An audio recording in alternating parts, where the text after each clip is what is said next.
morning, Bahamas. I'm Altaviz Munnings. Welcome to ZNS's live pre-show of the 2019-2020 budget communication in the House of Assembly. After months of planning and counting the numbers, Minister of Finance, Deputy Prime Minister, the Honorable Peter Turnquest, will deliver the 2019-2020 budget for the new fiscal year. The budget outlines what the government's economic agenda for the new financial year will be beginning July 1st. The cabinet, led by Prime Minister, the Most Honorable Dr. Hubert Minnis, and Minister of Finance, Deputy Prime Minister, the Honorable Peter Turnquest, have already walked from the Churchill Building to the House of Assembly to mark the start of the budget communication. We now join our Jimanita Swain live from the House of Assembly for this preview. Good morning, Jimanita.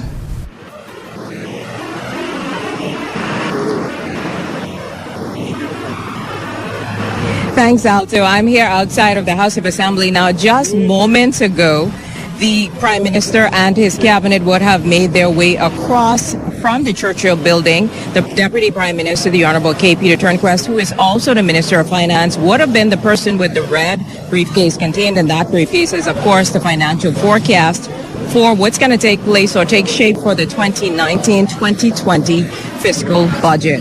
Now, the only thing that we can tell you about what's contained in that document, according to the Deputy Prime Minister, is the fact that VAT or value-added tax will not see an increase. Now, last year, during the Minnis administration's landmark budget, we saw the VAT increase from 7.5% to 12%.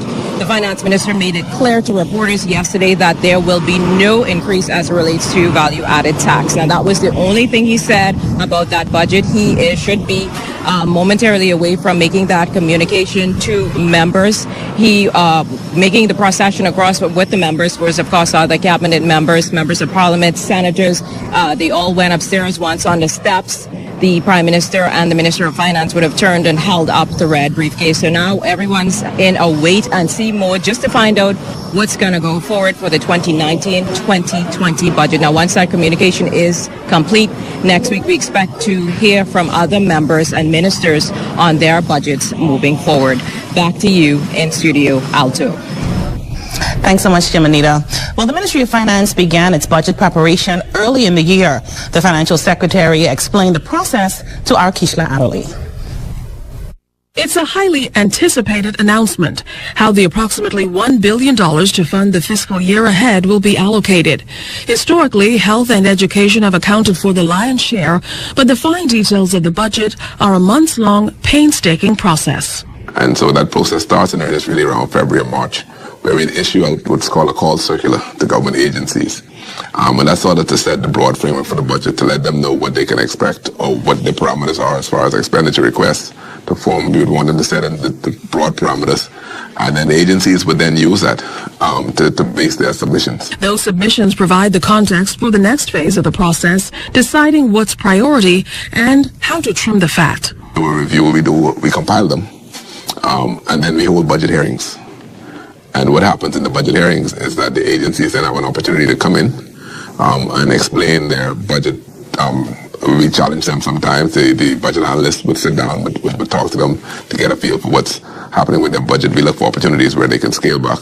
We try to identify what we call required increases, meaning that there's a contract in place or there's some project ongoing, so we have to make sure those are funded. We asked Financial Secretary Marlon Johnson about the features of the upcoming budget.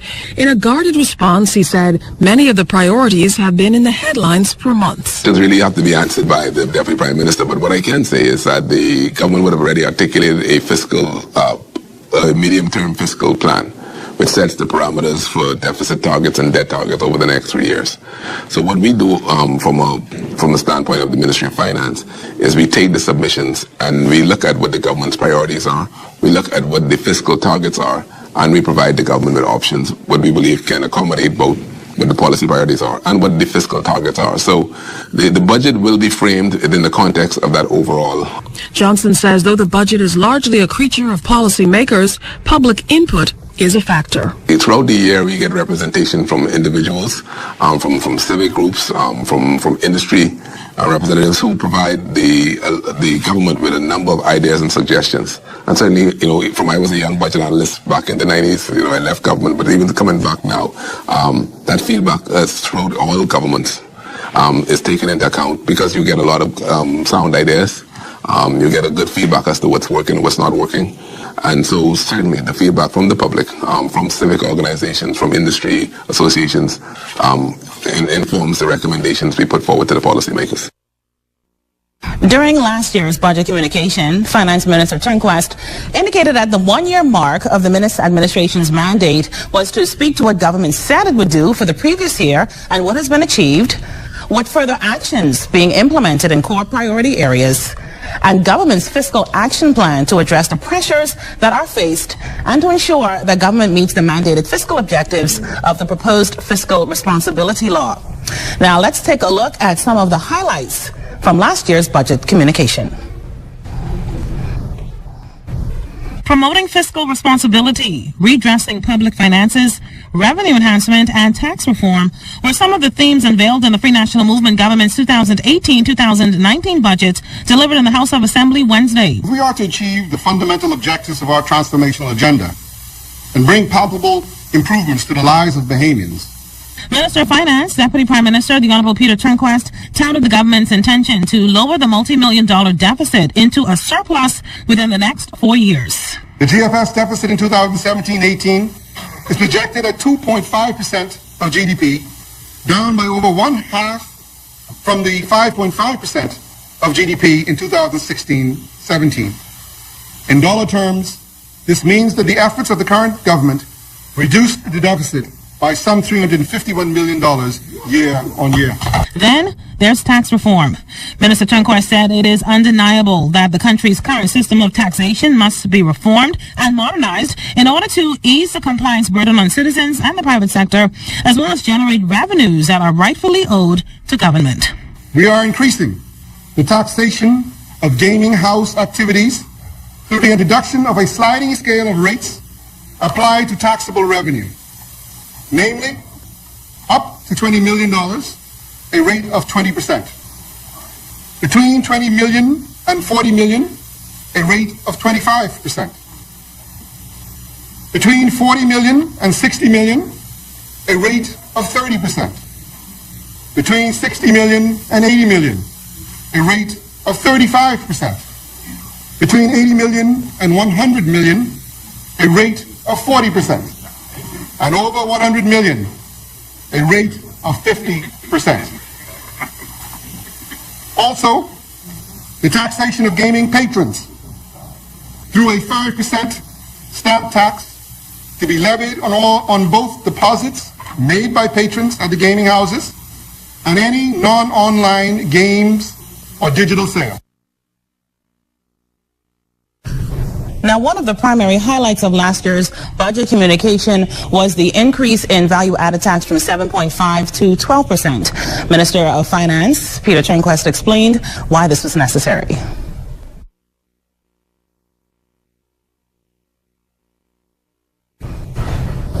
Document. There is no indication that there will be an additional increase in value-added tax. We explained to the Bahamian people very clearly that the plan that we put forth would be sufficient and would manage our situation through the end of that plan. We are very proud to say that we have been faithful to that plan, and it has been working. And so, I take note of the unfortunate scaremongering that has been being put out by the opposition, which I think is very irresponsible, quite frankly, particularly from the sources that it's coming from. Who knows better, or should know better? But be that as it may, I guess they do what they do because they have nothing else to talk about. But at the end of the day, there is not anticipated to be any value-added tax increase. I would only say to the Bahamian people to listen to reliable sources. And that was Minister Turnquest explaining to reporters yesterday before the weekly cabinet meeting on why there will be no increase in value-added tax for the new fiscal period. Well, going back to highlights from last year's budget, we can tell you that some of the components include, as an immediate cost-saving measure, all ministries and departments were mandated to implement a 10% reduction in respect of their discretionary expenditures. Government also wanted to transform its state-owned enterprises into self-sufficient entities. Another component of last year's budget was revenue administration, and it was very important according to the government. Financial Secretary Marlon Johnson recently told our news team that for the new fiscal year, government will zero in on the main revenue streams, including value-added tax, customs, and excise tax collection. Revenue collection is a challenge. And as the government would have indicated, that the Deputy Prime Minister would say in his last budget speech, we do believe there's substantial opportunity to improve our revenue administration.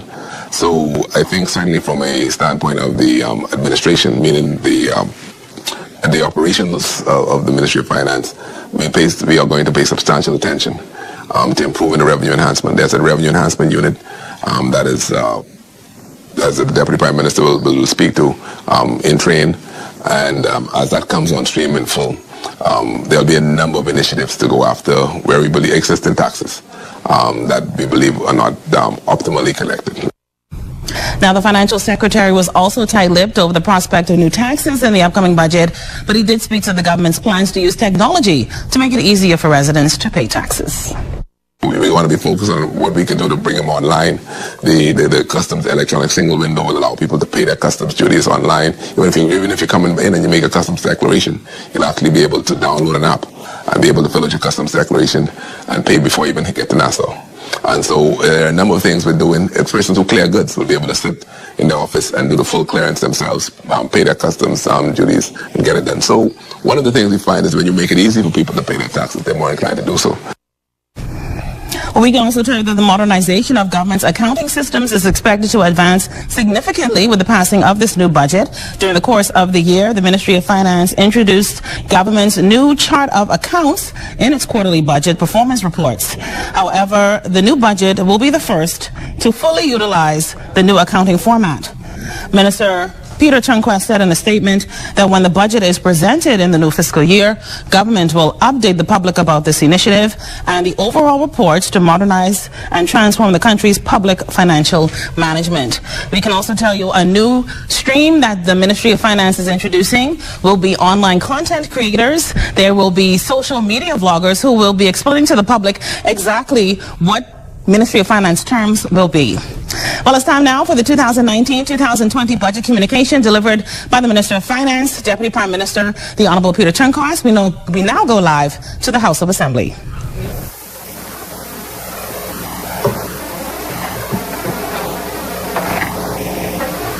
Good morning. Good morning to all the members of this honorable House and to those who are listening and viewing the session.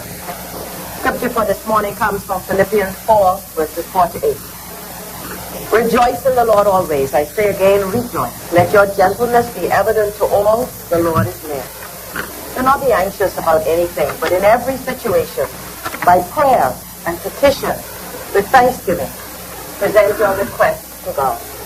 And the peace of God, which transcends all understanding, will guard your heart and your mind in Christ Jesus.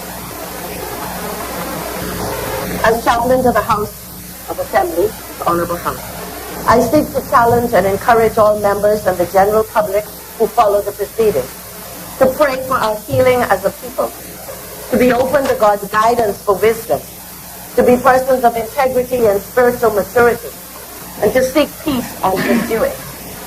The fruit of the Spirit, love, joy, peace, goodness, kindness, faithfulness, meekness, patience, self-control, is an excellent guideline for examining one's country, along with many other passages in the Bible. To you, the people of this great nation, I say, let us pray for all political, church, and civic leaders as they bear the full weight of being decision makers and role models. It is not an easy task, but it can be fulfilling and rewarding, even as they give God glory and not seek personal praise. To those of us who are leaders, I pray for us to discover that a life of prayer produces a bountiful harvest for us as individuals and for all to whom we have the privilege to minister as praying servants. May your debate today offer clarity and direction, especially on the very important topic of the national budget. Before we pray for our families each day, I pray that we will also pray for one another as a large national family. And I invite all of us to ponder the following questions throughout this year. How well do I support my family and the people of this country with prayer? How much do I empathize with them and really listen to others? Am I quick to contradict, criticize, and condemn? Am I caring and compassionate toward those who are closest to me and toward those with whom I interact each day? May the Spirit of the Lord take full control of all we do and say this day and always. Let us pray. Our Father,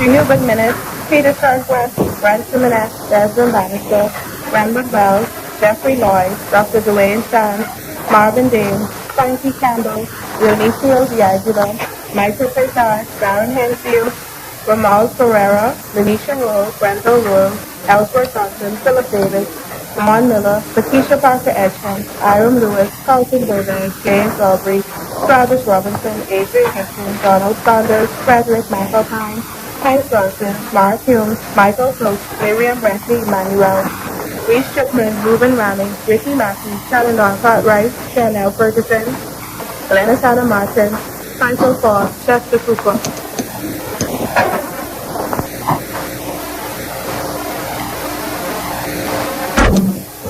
Good morning, honorable members.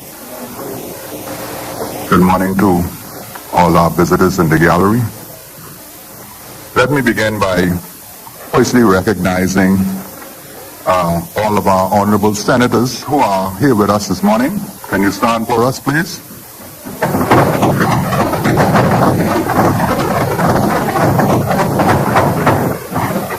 Thank you very much. Also at this time, I would like to recognize members of the Chipman family who are here with us this morning. This happens to be the 100th anniversary of the election, the swearing in of H.N. Chipman, who represented the Southern District, which includes the Baines and Groundstown area. And we also have in our midst today Mr. Reese Chipman, who is the member for Centerville. So it's been 100 years for the Chipman family.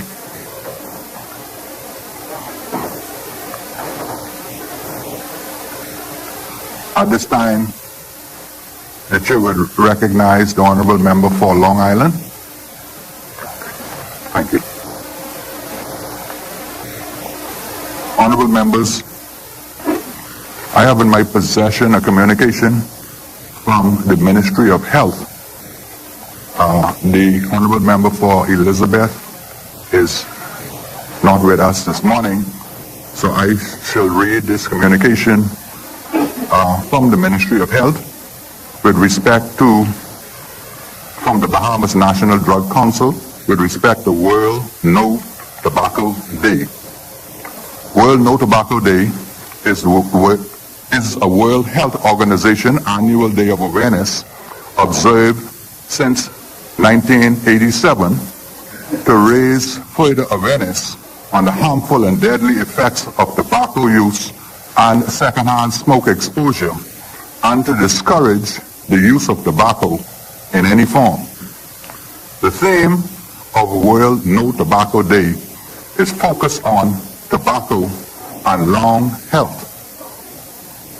According to the World Health Organization, WHO, the usage of tobacco kills around 7 million persons worldwide every year because it leads to many illnesses like chronic obstructive pulmonary disease, also called COPD, tuberculosis, asthma, pneumonia, bronchitis, and lower respiratory infections, heart attacks, strokes, chronic heart diseases, emphysema, a variety of cancers. As a chronic non-communicable disease, the leading cause of death in the Bahamas, accounting for more than 74% of deaths. There is a need to seriously reduce the use of tobacco products.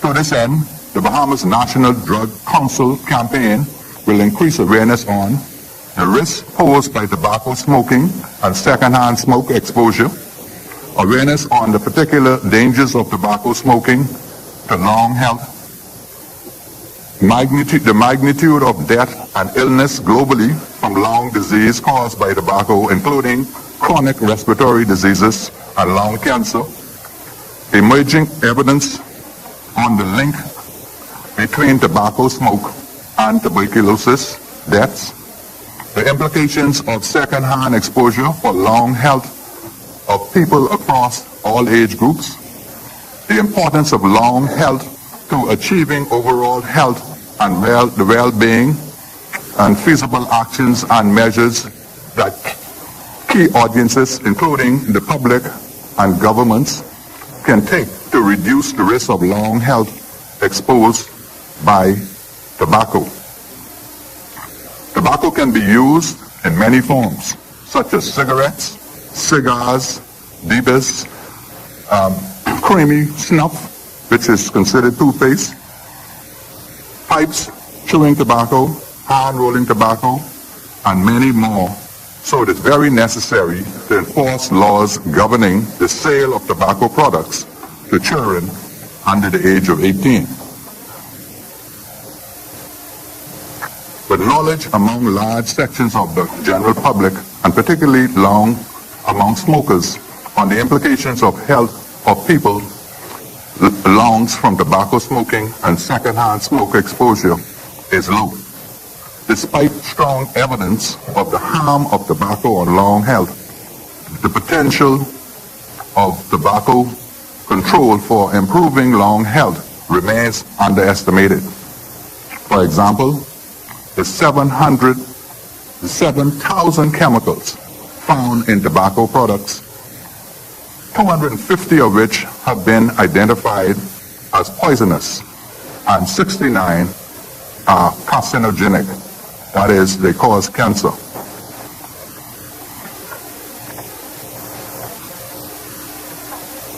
In accordance to a request from the Bahamas Drug Council, to this end, the Speaker has agreed to close the smokers' room for one day, which is today, the 29th of May. So there should be no smoking in the precincts of Parliament today, in accordance with the request of the Drug Council.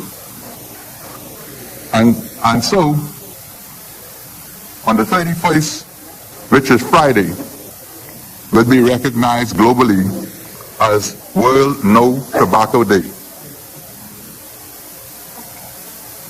And so, we admonish you, do not let tobacco take your breath away. Choose health and not tobacco.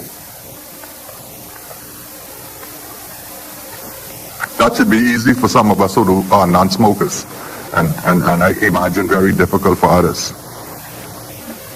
Introduction and swearing in of new members. Laying of documents by ministers. The chair recognizes the Honorable Member for Kalani. Thank you very much, Mr. Speaker.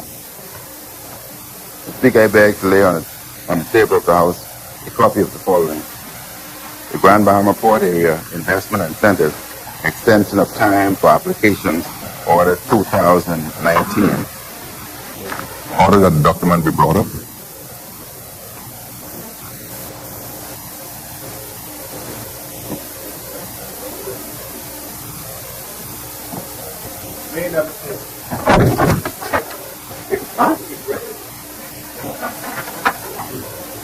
Order that the document will lie on the table.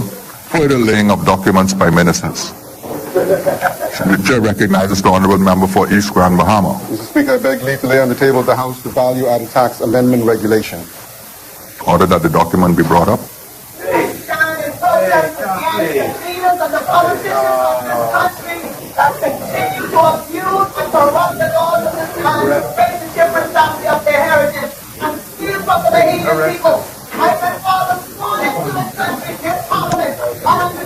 Honourable members, it is ordered at this time that the business of this House suspend for approximately 5 minutes. Order that the business of this House be suspended for 5 minutes.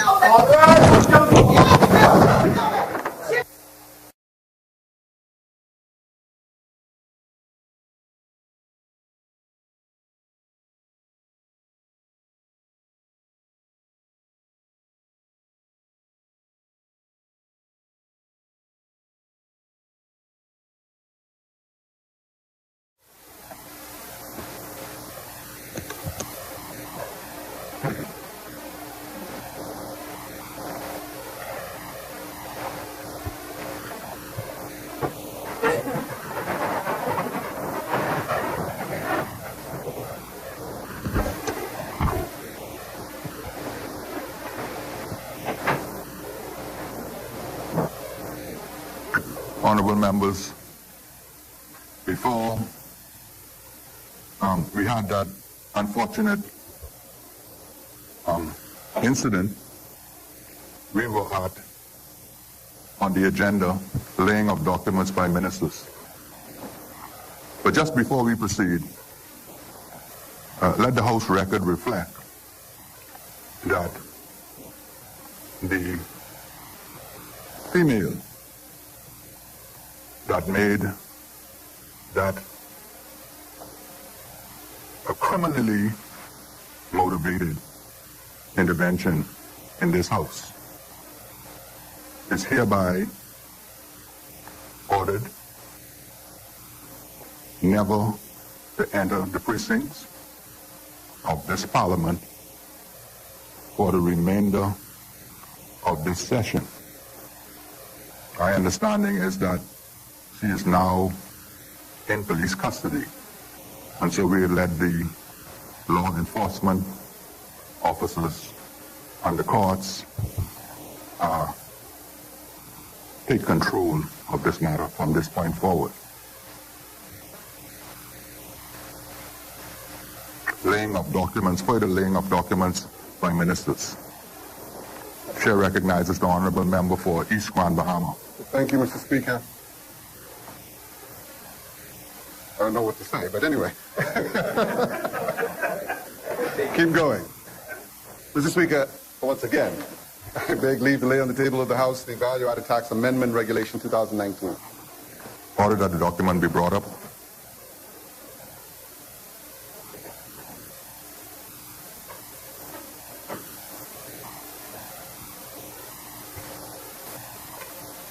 Order that the document to lie on the table. Further laying of documents by ministers. The chair recognizes the honourable member for East Grand Bahama. Thank you, Mr. Speaker. Mr. Speaker, I beg leave to lay on the table of the House the Customs Management Amendment Regulation 2019. Order that the document be brought up.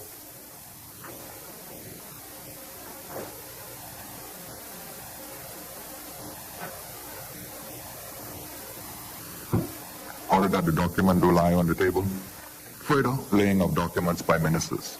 The chair recognizes the honourable member for East Grand Bahama. Mr. Speaker, I beg leave to lay on the table of the House the Financial Amendment Regulation 2019. Order that the document be brought up.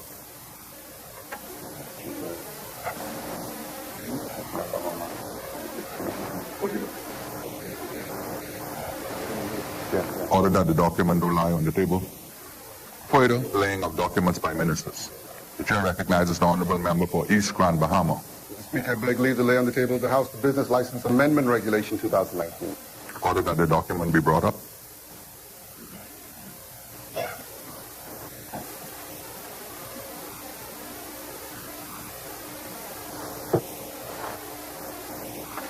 Order that the document do lie on the table. Further laying of documents by ministers. The chair recognizes the honorable member for East Grand Bahama. Mr. Speaker, I beg leave to lay on the table of the House the Auditor General's report for the year July 1st, 2015 to June 30th, 2016. Order that the document be brought up. You asking me?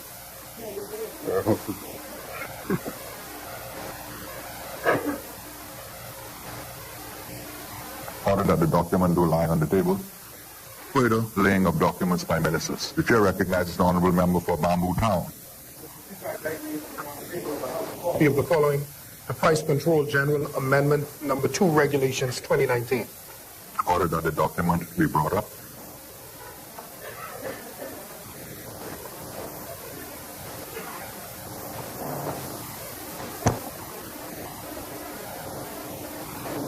Order that the document do lie on the table.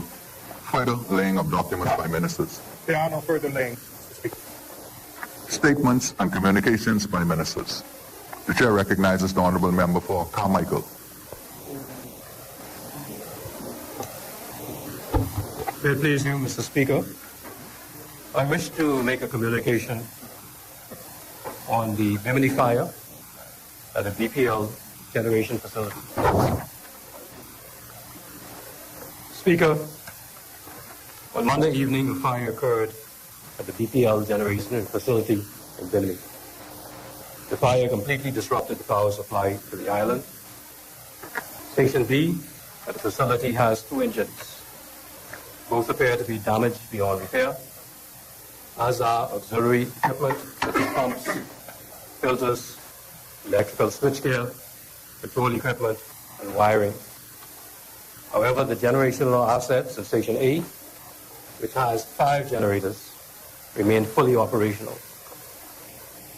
The loading on Bimini ranges from 4 to 7 megawatts at this time of the year. The peaks typically coincide with major U.S. holidays, such as the Memorial Day weekend, which has just passed. This weekend, loading rose on the island to just under 6 megawatts. The fire began at the end of the holiday weekend as loads were returning to normal. Speaker, in preparation for the holiday, DPL had stepped up maintenance checks and brought in additional generation in Bimini. The same generation, as well as the other existing units in Station A, are now being put to use to carry the loading for the island. While the fire was still ongoing, units in Station A were started to provide lighting. Once the fire was under control, the restoration of supply began early yesterday morning in Bailey Town. By approximately 10:30 a.m., supply in Alderstown had also been restored. South Bimini was energized at about 3 p.m. At present, sir, in Bimini, DPL has approximately 8.5 megawatts of generation available. This capacity is more than adequate to meet the normal demand on the island.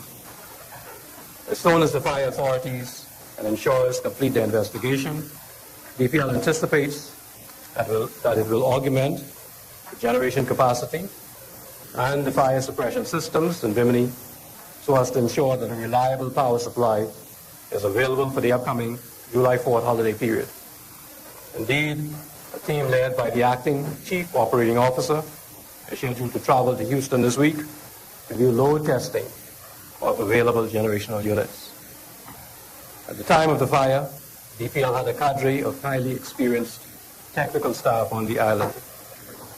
We remain appreciative of the professional manner in which our employees responded throughout the night, so to the challenge in accordance with their training and experience. Thank you, sir. Thank you, honorable member. Order that the communication be brought up. Thank you, sir. Order that the document do lie on the table. Further statements and communications by ministers. The chair recognizes the honorable member for East Grand Bahama. Thank you, Mr. Speaker. Mr. Speaker, it's my pleasure to stand once again in this House on behalf of the good people of East Grand Bahama in particular and the Bahamas in general. Mr. Speaker, I didn't anticipate the fireworks to start so early, but nonetheless, to God be the glory. Mr. Speaker, before I begin, I want to say a special thank you to the team at the Ministry of Finance, led by our Financial Secretary and our Deputy Financial Secretaries and our budget teams and all of those who were instrumental in preparing this document for us today. I can tell you, and the public would not necessarily appreciate the tremendous amount of hours that go into preparing this document every year to present. The research, the analytical work, and the compiling of all the data from all the various ministries and agencies of government. It is a tremendous amount of work, and we certainly do want to salute them and congratulate them for what they do for the Bahamian people.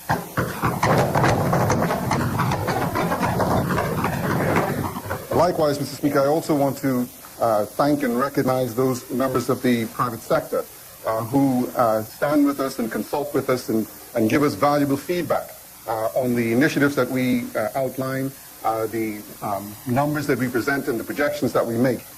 This year, we were very fortunate to have had some formal consultations. Having listened to the community last year, we had formal consultations with various sectors of the private sector and to get their feedback. And I hope and trust that what we present today will be generally reflective of that feedback, and at the end of the day, it will reflect a reasonable position and compromise of all the positions that have been put forth. That said, Mr. Speaker, it is my honor to present the 2019-20 budget communication. Mr. Speaker, those words are not spoken lightly nor flippantly, for it is indeed a deep honor for our government to have been entrusted by the Bahamian people with the responsibility to manage the affairs of state of our beloved Bahama land. It is a responsibility that we sincerely heed. Our personal commitment to the betterment of the lives of our citizens is unwavering, and that commitment has motivated the policy choices we carefully weighed for the new budget. It underpins the decisions we make to advance the proactive socio-economic transformational agenda that we presented to the electorate only 2 years ago. From day one, we committed ourselves to catapult our economy out of the lethargic state in which we found it.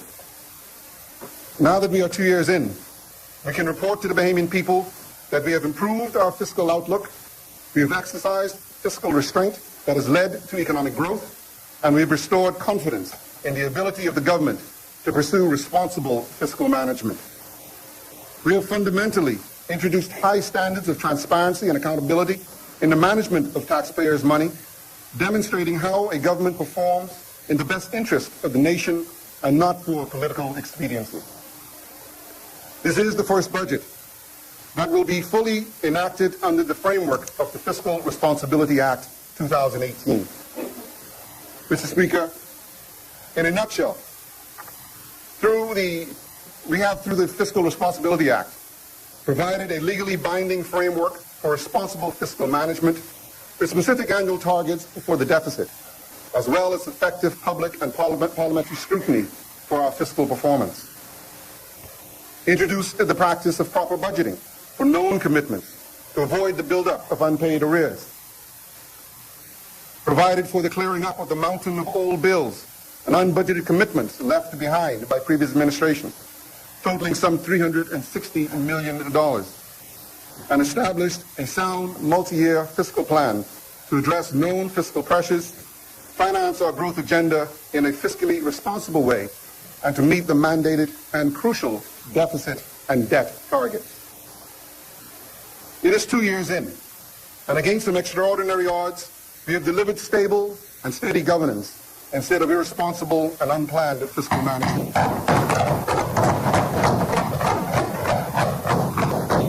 We secured positive economic growth at 1.6% last year, following the persistent economic stagnation that had characterized the Bahamas during the term of the former administration. We delivered a framework for good governance, not with superficial platitudes, but with the power of legally binding mandates. You did all that? We did all of that.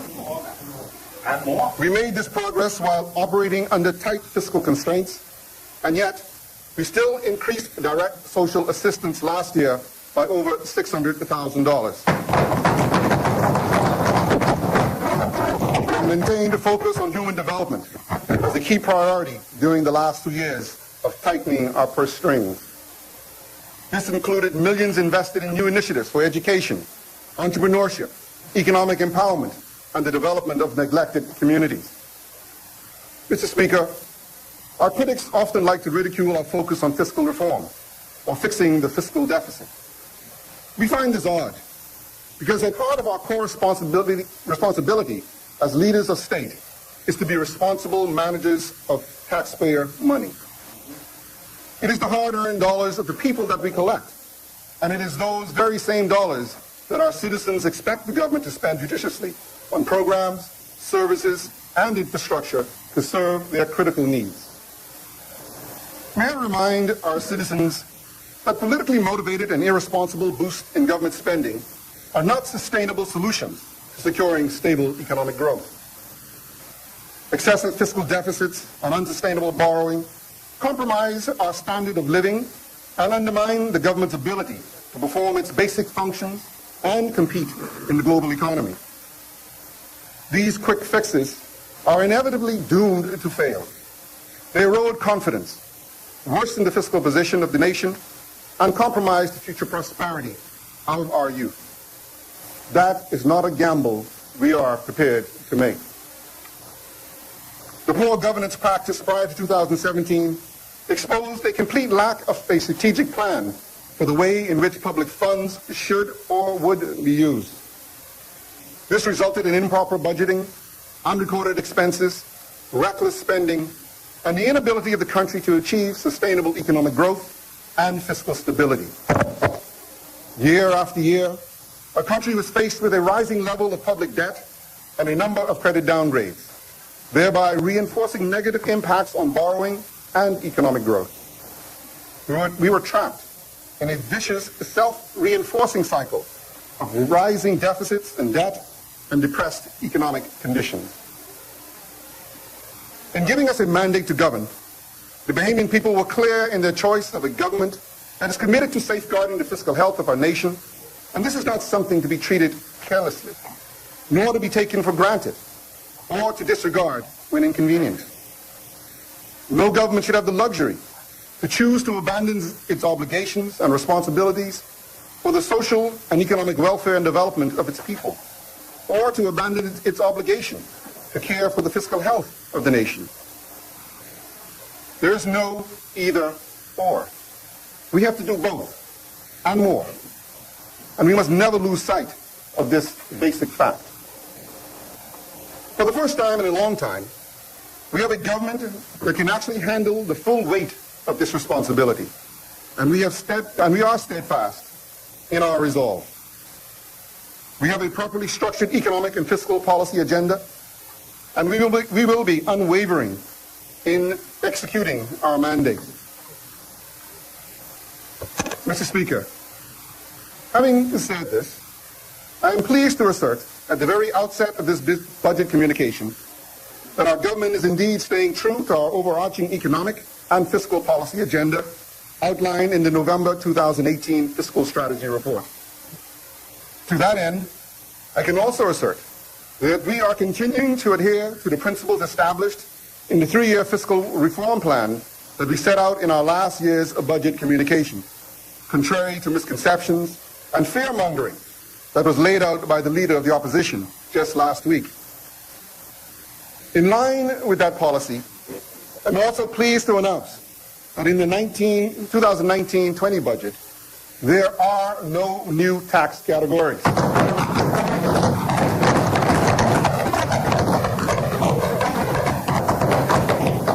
And I want. Say that again. Let me say it again. Yeah, listen carefully. Exactly. Listen carefully.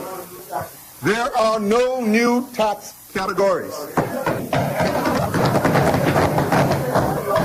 But I want you to listen to this one too, because I think there's some people.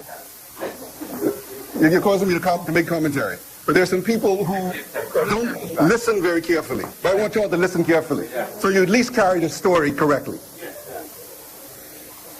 There is no increase in value-added tax.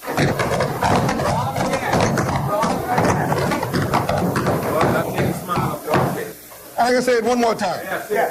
There is no increase in value-added tax rates. And for the people in the back, there is no increase in value-added tax rates. And I say that because, Mr. Speaker, as often as I say it, I tweet it, I Facebook it, I WhatsApp it, and I still have people asking, is there going to be a VAT increase? Please, let's be responsible. There is no increase in value-added tax rates. Our central approach to revenue is about making the government more efficient and productive in the administration and collection of existing taxes, and increasing compliance by making the tax system more transparent and fair. Accordingly, what you will see in this new budget, Mr. Speaker, is an approach to expenditure that is about being purposeful, strategic, and intentional about planning for what is necessary and needed. This includes activities to eliminate spending on unnecessary line items, increase government efficiency and productivity, and focus spending in a more targeted and strategic way. Mr. Speaker, you will be interested to know that what we found after doing a ministry by ministry, line item by line item analysis of actual government expenditure compared to budgeted sums. We found a historical pattern of over budgeting. In the category of personal emoluments, for example, we found that the budget included allocations for salaries that were no longer being paid. How is that possible? You have situations where the employment register is outdated and does not reflect some of the employees who retired, leave the public service, and move into pensioner status. Although these individuals are not being paid, their salaries are still being budgeted for. It is noteworthy to mention that personal emoluments constitute roughly 30% of the country's total expenditure. Therefore, over-budgeting in just this one area alone can reduce available spending in other key areas of the economy. As a result, you will see a reduction in the budgeted amount for salaries, along with line items in every single ministry. This budget cut does not mean a cut in the actual head count. Let me make that clear. This budget cut does not mean a cut in the actual head count or in actual programs. It simply means we are budgeting properly to account for the actual commitments of the government. Time after time, in area after area, we have found cases where agencies did not spend all of their allocations. In fact, when the assessments were conducted, on average, most agencies spent roughly 60 to 70% of their budgets. As a result of our in-depth review, we identified opportunities to surgically trim the budget, decrease fiscal inefficiencies, and reverse the historical pattern of improper planning, resulting in over-budgeting with little outcomes. This, Mr. Speaker, is responsible, effective fiscal management.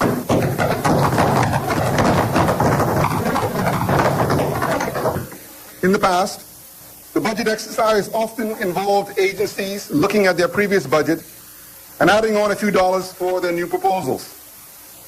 This legacy approach turned into a very shallow and superficial process of budgeting. We've turned that practice on its head and approached the budget process in a more surgical manner. Our work is far from over as we work to continue to improve our budgeting process, but you will see the results of our efforts so far reflected in various line items, reductions in the new budget. It is important to remember that when we allocate money in the budget and Parliament approves the spending, we're not talking about an abstract exercise. Those numbers represent obligations we are imposing on hard-earned taxpayer money. Taxpayers have sent us here to spend their money wisely and not to waste it. We have to break out of the thinking that we need to spend more money to do more. To the contrary, we have an opportunity to spend the money we have more wisely and even deliver more benefit with increased efficiency and productivity. Mr. Speaker, I will now move on to summarize our approach to economic development in the new budget. The Minister-led government has a clear economic vision of a modern country where Bahamians are empowered and independent, free from dependency on political patronage, and free from the limiting constraints of an inefficient government bureaucracy. We have a focused approach to bring this vision to life. At the foundation is our commitment to expand the support for Bahamian entrepreneurs and small businesses, increase the ease of doing business, build 21st century infrastructure as a new foundation for growth, invest in education to break the cycle of poverty, invest in renewable energy to create a sustainable future, and lead the digital transformation to a modern government. All in all, we're talking about citizen empowerment, making the government work for Bahamians instead of making citizens feel they work for the government.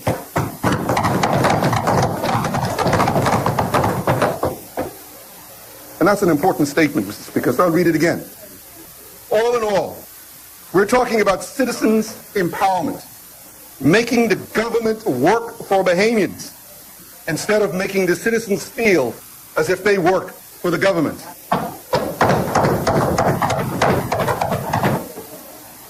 Mr. Speaker, in my presentation, I will provide more details about this summary, and more information will be presented about the new budget during the budget debate. However, I now turn to a brief review of what the government has achieved during the current fiscal year in respect of the implementation of its transformational policy agenda. Mr. Speaker, I begin with the initiatives that we have pursued to appreciably enhance transparency, accountability, and responsibility in the area of fiscal management. The landmark passage of the Fiscal Responsibility Act 2018 will hold this and future governments accountable for the way in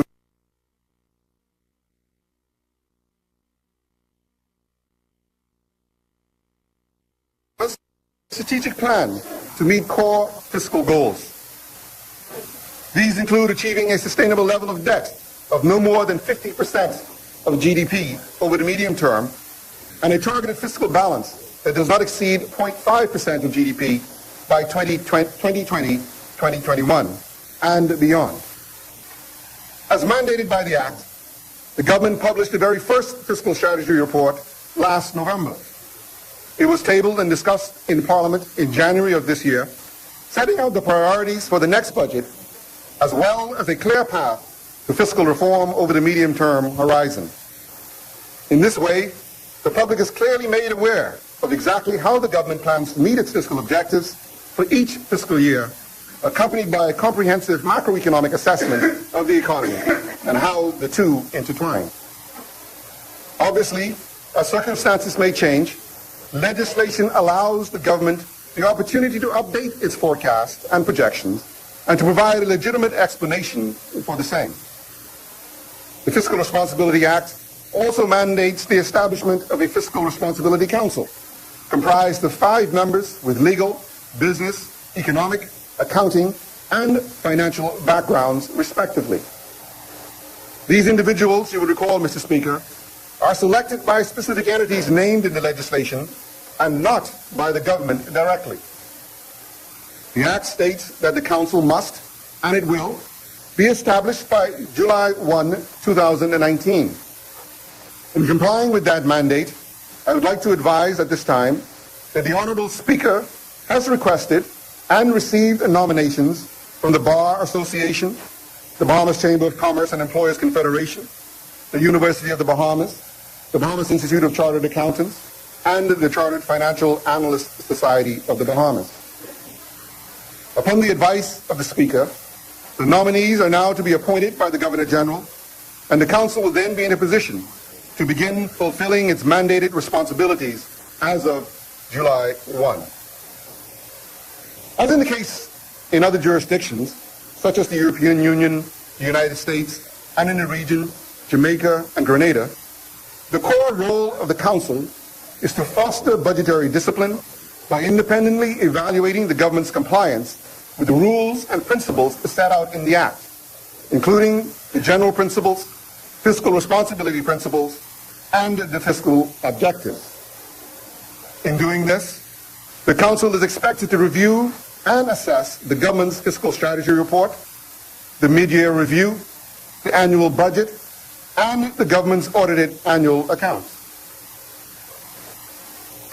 The thorough and complete assessment of each of these documents will serve to promote the government's adherence to sound fiscal decisions that take into account the economic impact they will have on the economy.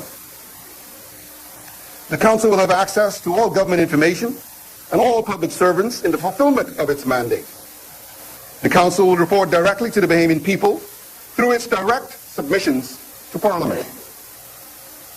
The deliberations and the reports of the Fiscal Responsibility Council will not be subject to any direction or intervention by any public officer or elected official.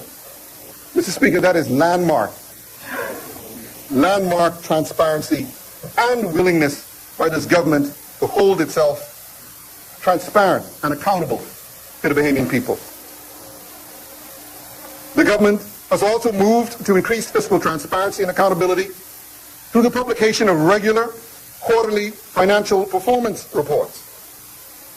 Now taxpayers are in a position to see and evaluate how their hard-earned dollars are being collected and spent.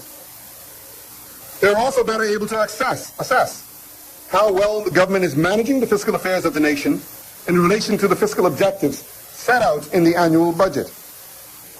These reports have been extremely well received by Bahamian citizens, including the members of Her Majesty's loyal opposition. The opposition spokesman for finance has offered on-the-record comments on every single one of our quarterly reports.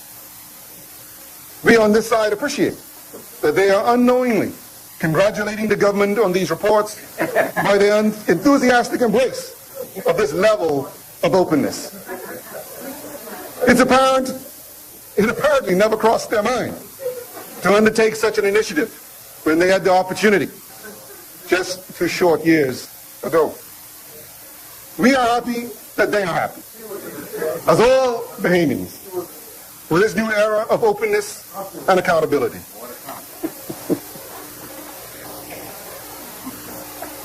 Mr. Speaker, we have taken our reporting measures a step further by creating a number of new avenues for communication between the government and the general public, particularly as it relates to the annual budget.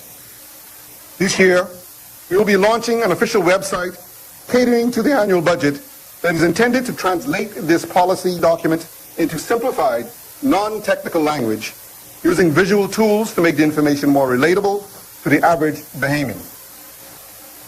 Importantly, we should remember transparency is not only about providing information. It is also about making that information easy to understand and therefore accessible. The website will be a new tool available to all successive governments, further institutionalizing the framework for transparency. And Mr. Speaker, it's not in here, but we have also engaged 2 of our creative artists to further help break down the message into simplified language and relatable language that everybody will understand. The budget website will house all of the official budget documents as well as the in-year reports on fiscal performance. For the official launch, the budgets for both fiscal years 2018 and 2019 and 2019-20 will be published along with a budget guide that simplifies common budget terms and concepts in a reader-friendly manner. The website will be launched officially on June 5th at the start of the budget debate, and the budget guide will be available on July 1st. We will continue to introduce new ways to engage the public in dialogue and increase awareness and understanding about the country's fiscal affairs. Moreover, we have endeavored to increase our pursuit of transparency, not only in increasing the number of reports and the way we share information, but also in ensuring our reports are accurate and fair. In this light, we have allocated approximately $3.2 million for the Department of the Auditor General this year, which represents an increase of nearly $500,000 over the $2.8 million allocated in 2018 and 19. By equipping the Department of the Auditor General with more resources, they will now be able to acquire more sophisticated audit tools that allow it to fulfill its constitutional mandate as an independent auditor.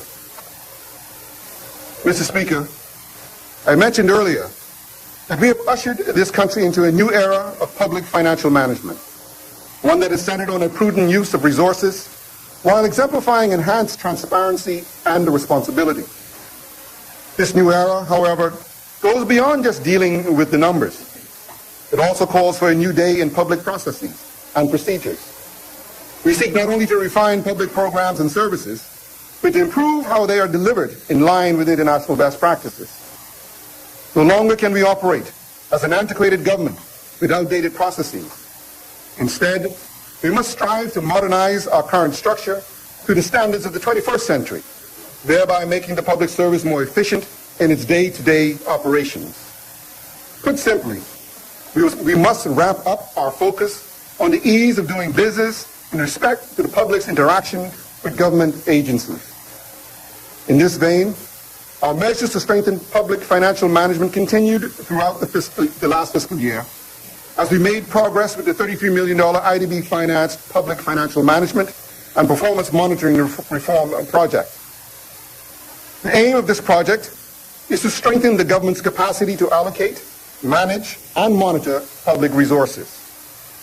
Essentially, it will help the government to upgrade the government's institutional capacity, strengthen economic performance, and to improve the country's fiscal position through a reduction in overall expenditure.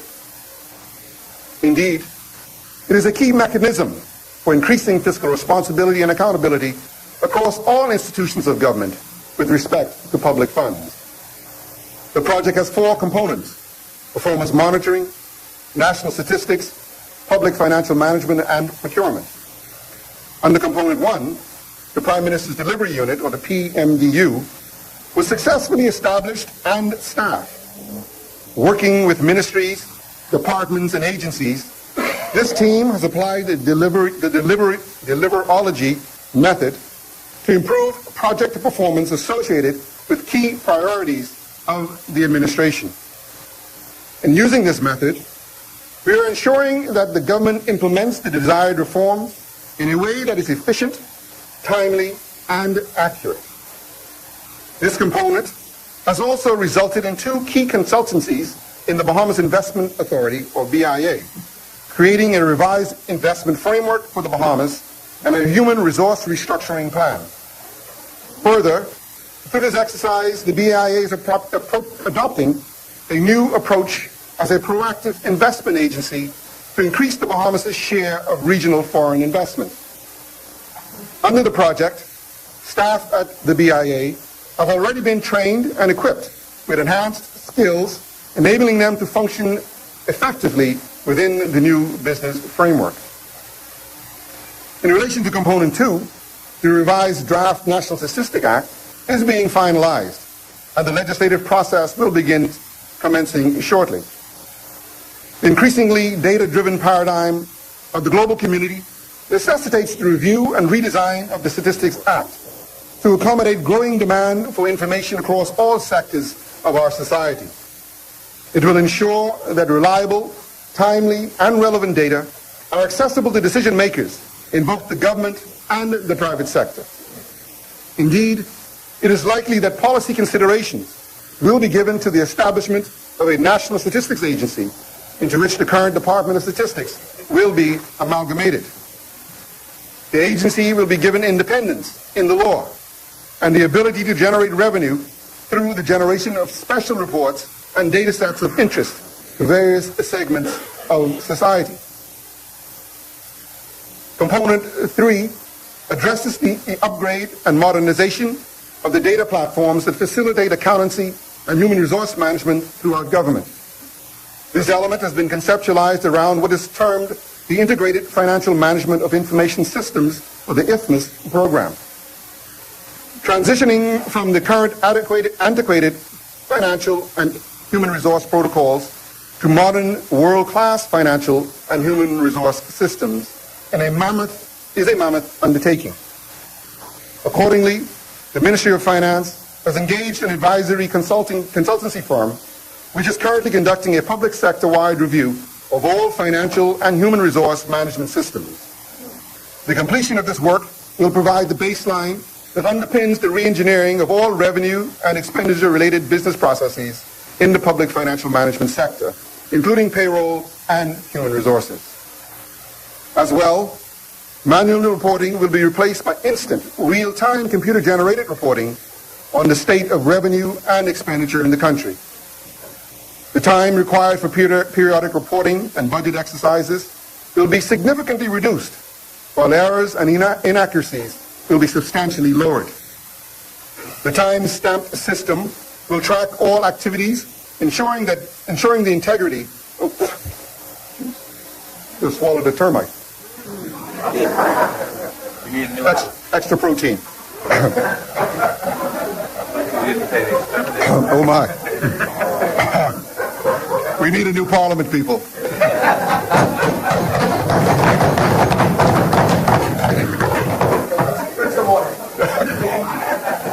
They're kind of tasty.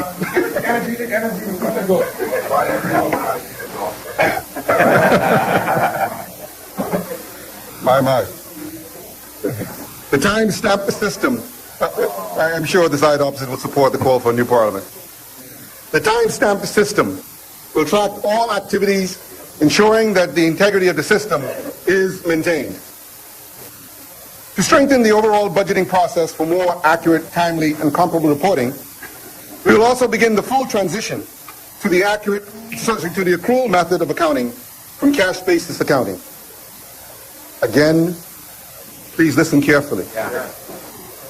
We are transitioning from the cash basis of accounting system, which is the system today, to an accrual system. We have not transitioned to an accrual system yet. You got that, Minister? Shadow Minister? So don't leave here, please, telling the Bahamian people we've changed the accounting system. We have not. But we are working towards it. To this end, a team will be engaged to act as the Bahamian coordinator on behalf of the Treasury Department's accountants. The new system will offer public managers greater visibility and control over budgeting and spending, as well as more effective human resource planning. Ultimately, it will allow for greater focus on long-term policy planning, strategy, and effective governance. The procurement component of the project has produced the initial draft of the Public Procurement Bill 2019 to oversee all national procurement. The new legislation will ensure that going forward, the awarding and management of all contracts, vendors, accounts, and logistic arrangements for products and services in the country will be conducted in a transparent and fiscally responsible manner. The bill also provides the legislative framework for electronic government procurement. In respect to procurement reform, the electronic supplier registry has been open for over a year, and businesses are registering in anticipation of the new legislative framework. Once this component is complete, all national procurement will be executed through the e-procurement and supplier registry system. Thus, the procurement process will not only be more efficient, but more transparent, as every step of the process will be done in the open. All jobs will be advertised publicly, and every contract awarded will be published online and in the newspaper. $400 million untended contracts. No more 100 million untended contracts. At the end of the year, the new procurement document will publish an annual report that will list all government contracts awarded throughout the year. Thus, Bahamians will be able to see, listed in one place, where individuals and companies have received their tax dollars for the performance of government contracts. Gone will be the days when Bahamians will have to wait for the Auditor General to uncover, sometimes years after the fact, some mysterious individual or firm has received $1 million contract, while in return providing no discernible service or product. This government promised accountability and transparency, and the work under this component will move us far along in delivering on that promise. Mr. Speaker, in addition to the work being supported by the IDB project, the government is advancing other legislative initiatives to solidify its efforts towards public financial management reform. To that end, the Public Financial Management Bill, which is intended to replace the existing Financial Administration and Audit Act, seeks to provide, among other things, clarification of the roles and responsibilities of finance officers, reporting requirements, accountability expectations for government agencies, expanded budget disclosure requirements, and the oversight of state-owned enterprises. Very importantly, this bill will impose specific criminal penalties for those that breach the public trust and who cannot account for their actions in the management of public funds. This bill is expected to be ready for public consultation in the coming months, with anticipation of its introduction in Parliament by the end of this calendar year.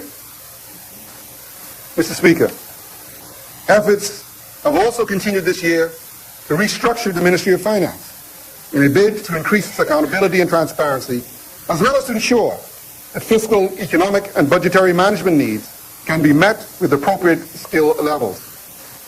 The government has completed a professional assessment of the ministry against international standards of what a Ministry of Finance should look like to meet the needs of a modern Bahamas. In the coming fiscal year, we will augment the ministry's skill sets in the key areas peculiar to economics, data analysis, and public sector finance by hiring a cadre of professionals with these skill sets to add to the talent pool for the start of the new fiscal year. The ministry will add a debt and cash management unit, a data analytics unit, and it will establish a public procurement department consistent with the procurement legislation. Mr. Speaker, during the year, several measures were pursued to fundamentally transform how the government accounts for taxpayers' dollars. Last year, we announced that the Ministry of Finance is moving towards the adoption of a new budgeting and accounting software and standards, and the introduction of a new chart of accounts. The new chart of accounts, which we introduced in the mid-year budget of 2018-19, and which will be fully implemented on July 1, is fully compatible with international standards. As such, I am pleased to report that the 2019-2020 budget is fully compliant with IMF Global Finance Statistics Standards, or GFS standards. Parliamentarians and the public will note when reviewing the new budget that the classifications of some items have changed. This was also the case in the mid-year budget. In addition, they will note that we have begun to shift certain budget items to the annex of the budget document as a cost center of programming budgeting items. Under this new structure, certain elements that would have been listed as a distinct budget item before will now be a program or cost center listed in the annex.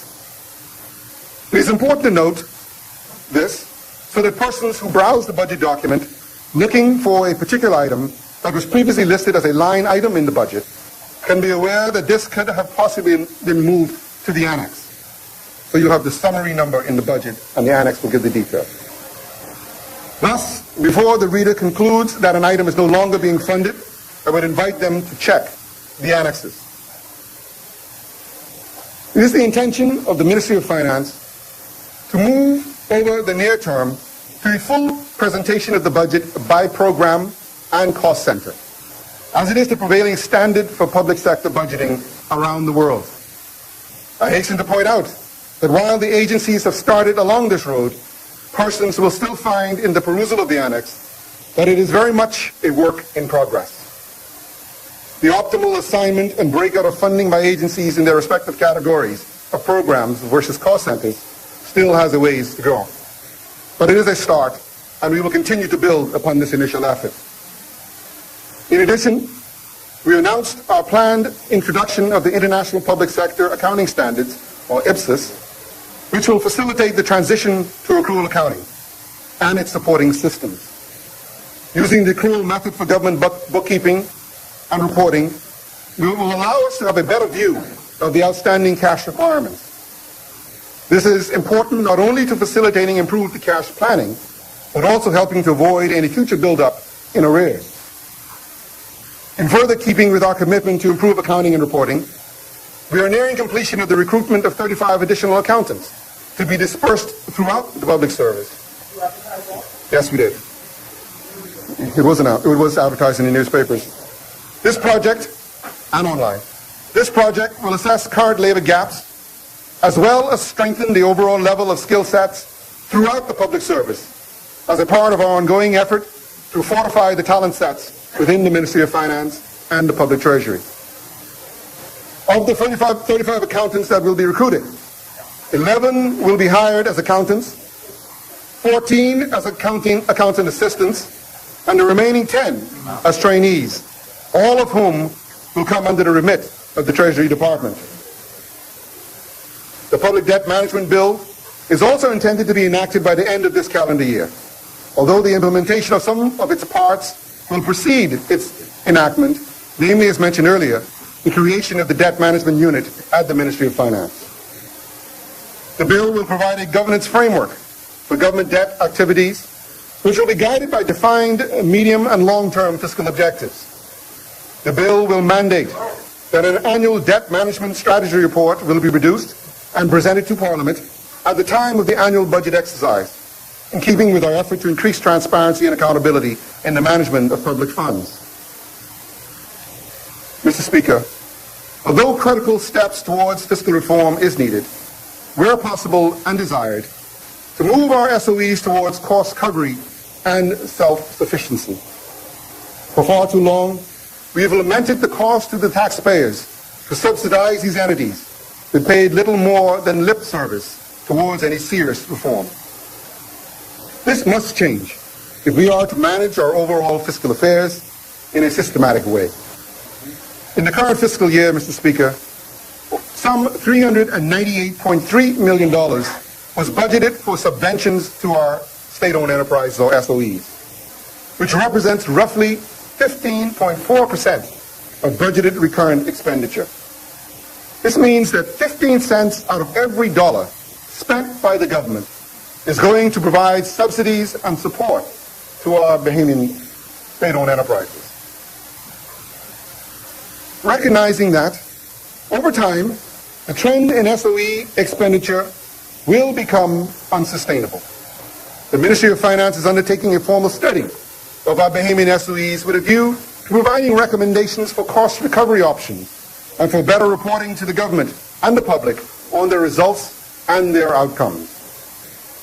This study will look for duplication of efforts across the range of public corporations, authorities, commissions, and boards to see where it's prudent to consolidate operations to better serve the public and meet their specific mandates.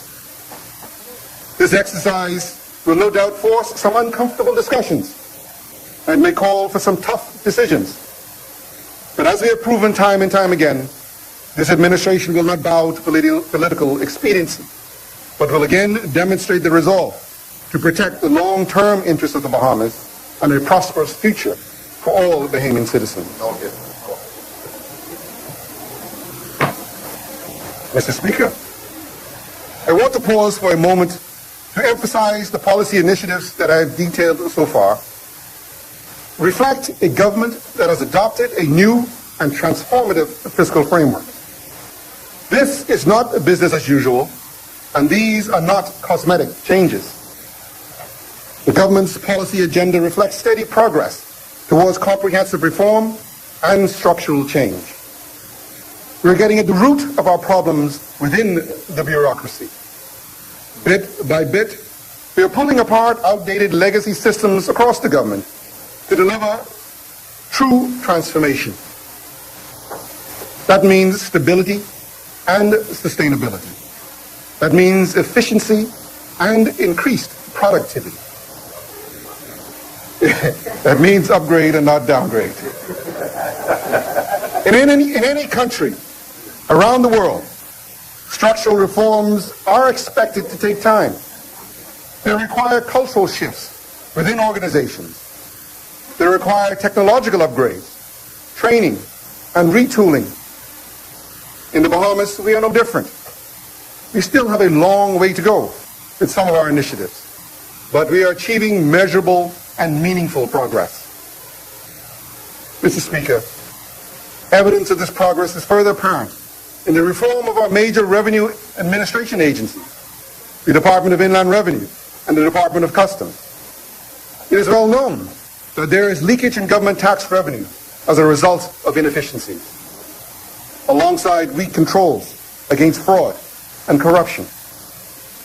It is our view that everyone should pay their fair share, and that means we are putting taxpayers on notice who have been taking advantage of our inefficiencies to cheat and circumvent the system and avoid paying their fair share. Changing the status quo requires the government to be better at tax administration and collection. That means the government needs better data to make data-driven decisions about tax policies and more seamless processes to make it easier for taxpayers to comply.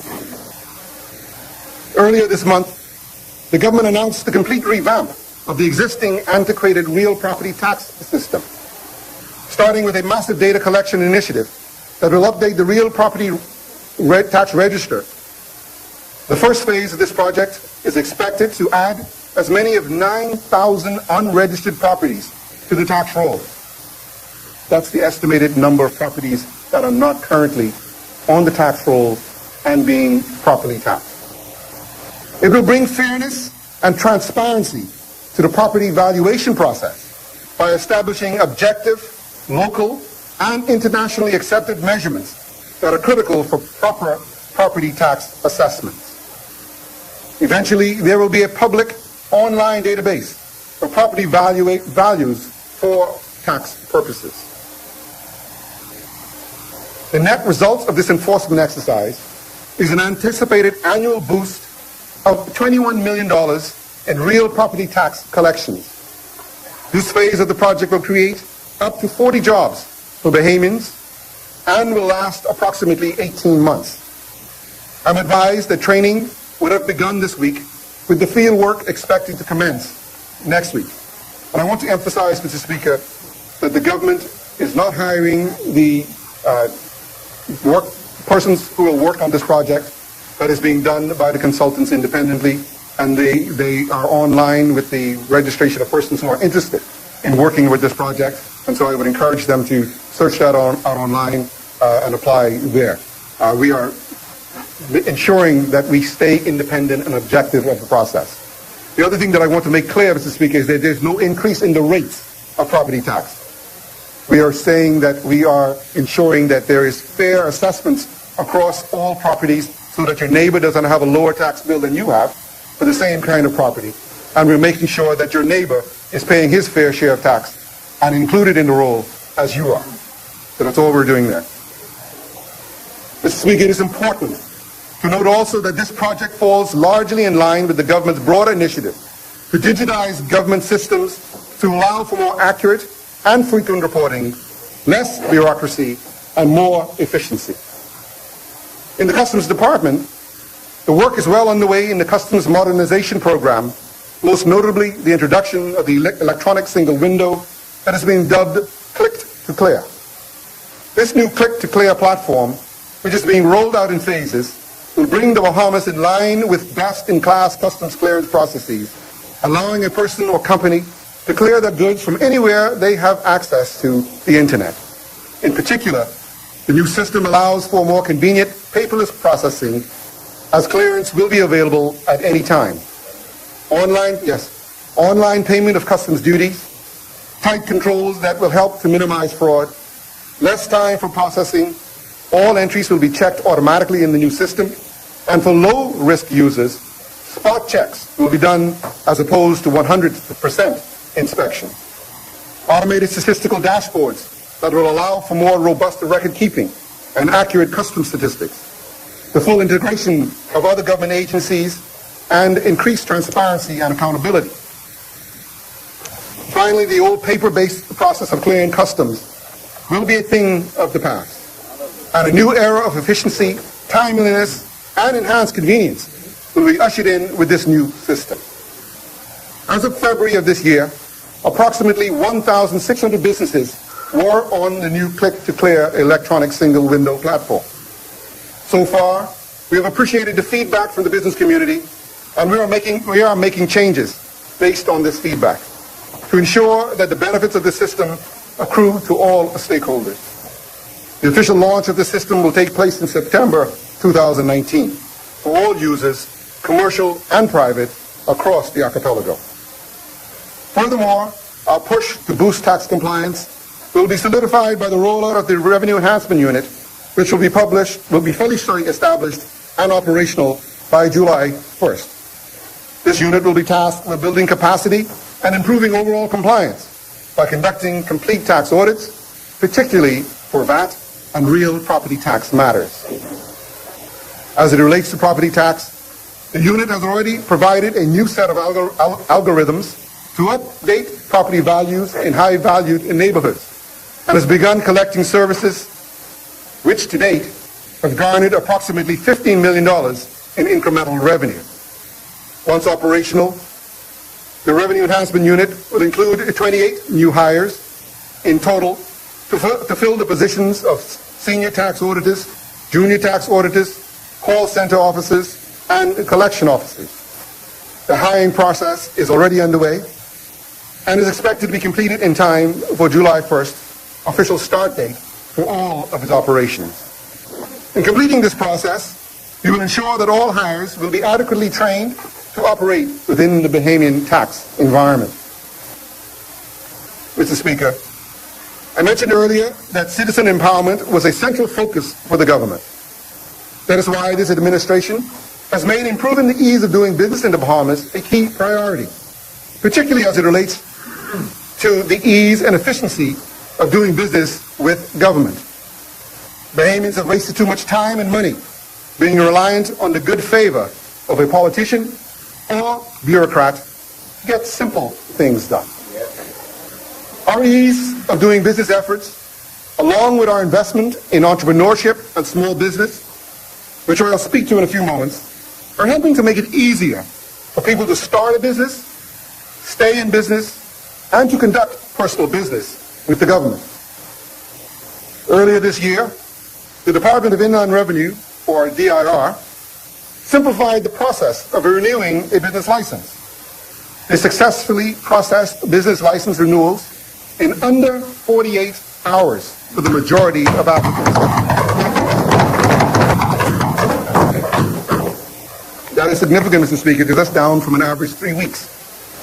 So we're down from 3 weeks to 48 hours, and our goal is 24 hours. And I again want to congratulate those staff down at DIR who have done a tremendous job of thinking outside the box, being creative and innovative in coming up with the solutions to clear the bottlenecks that have hindered and frustrated our people.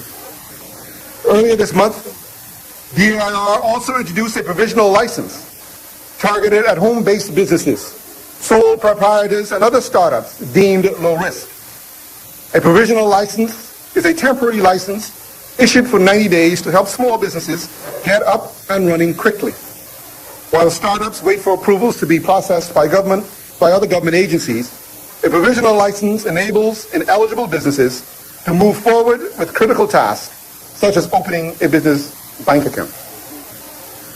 The changes we are implementing will impact a host of other internal processes that will reduce the processing time between government, private sector entities, and individuals.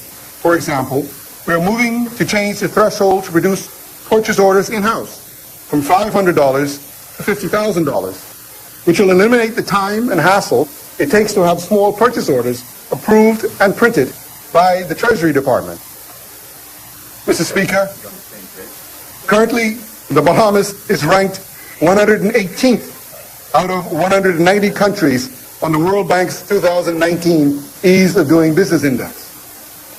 Though this is up one notch from our position in the 2018 edition and up 3 positions from 2017, we simply cannot be content with this position. In fact, we have made it our goal to improve our score on this index by 20 points over the next few years, which in turn will significantly improve our ranking in the index. To advance this priority, the Ministry of Finance is spearheading an interagency working group which consists of representatives from the Ministry of Finance, the Office of the Prime Minister, the Office of the Attorney General, the Department of Inland Revenue, the Customs Department, the Department of Public Works, the Central Bank of the Bahamas, the Registrar General's Office, and the Securities Commission. The objectives of the working group is to employ a data-driven approach to tackling progress, decision-making, and modeling best practices as it pertains to areas in need of the greatest improvements as per the index. These include getting credit, registering property, protecting minority investors needed for each category, which meet regularly to measure progress against these plans. Some of these areas have experienced significant progress since the creation of the working group, particularly the subsets for protecting minority interests, which was supported by a suite of legislative and rules, namely the Companies Amendment Act 2019, the Securities Amendment Act 2019, and the implementation of the corporate governance rules and takeover rules. These all move to support the growth of equity capital markets, as well to bring the Bahamas more in line with international best practices, thereby enhancing companies' ability to raise capital and compete, while allowing a greater participation in wealth creation in the domestic economy. The subcommittee dealing with construction permits has made noteworthy progress with a focus on the selection process for a supplier of an electronic plan review and inspection system, which seeks to revolutionize the construction permit process in the Bahamas over the coming year. It will take the process of getting a construction permit from a matter of months, in some cases, to one which will take a matter of days for all, but the most complex commercial projects.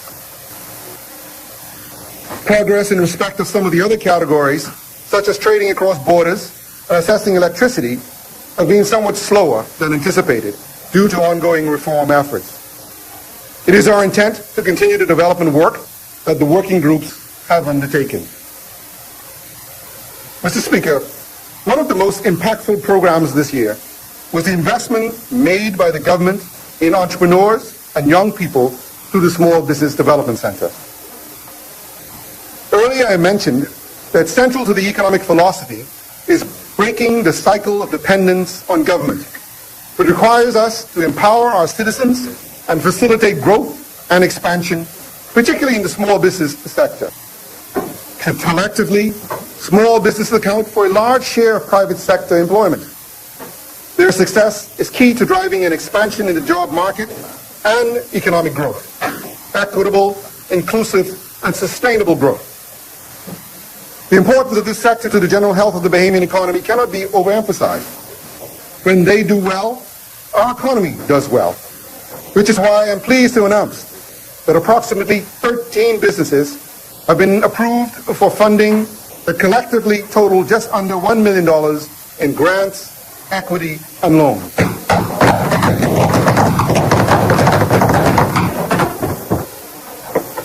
To date, more than 3,500 small businesses are registered with the Small Business Development Center.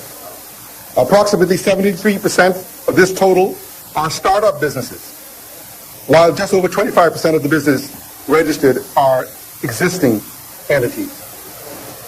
The bulk of registrants are in New Providence at 46% of the total, followed by Grand Bahama, where 21% of the registered businesses are located. The Small Business Development Center has approved $87,500 in grants $205,000 in equity, and $652,500 in government guaranteed loans.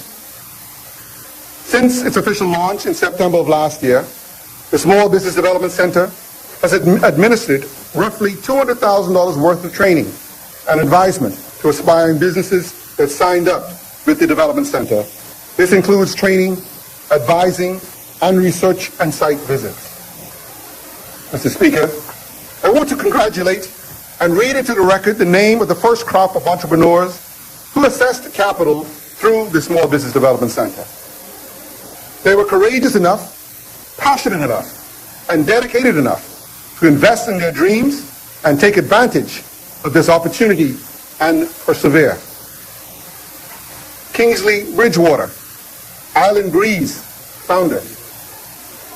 Petula Clemens Henfield, Better Days Pizza founder. Don Brown, Wondertech. Kaniqua Burrows, Exuma Christian Academy. I'm sure Exuma heard that one. Shaquille and Antonique Colby, Holpe. Donita Alton, Veneer Artist. Denise Thompson, A Stitch in Time. Vanessa Miller and Kevin Knowles, Juju Canoe. Alberta Roll, Green Corporate Services. Brian Williams, Remarkable Cars Rental Service. Juan Bethel, View AV. Elvis Presenti and Melissa Darble, Shiva. I predict that they're going to be big and going to export Shiva. Benjamin Davis of Drive Green. And I'm particularly proud of Mr. Davis.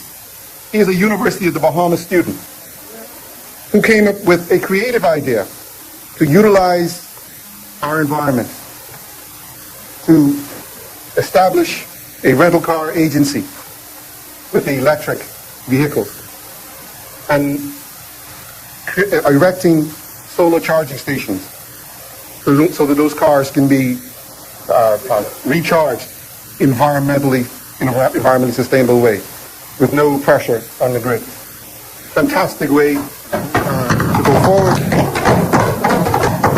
An example for what we ought to be encouraging all of our rental car agencies to do, not trying to dilute Mr. Davis's business plan, but it is the way to go. We have a wonderful environment, a wonderful country, blessed with sun 365 days a year. We need to figure out how to take more advantage of it.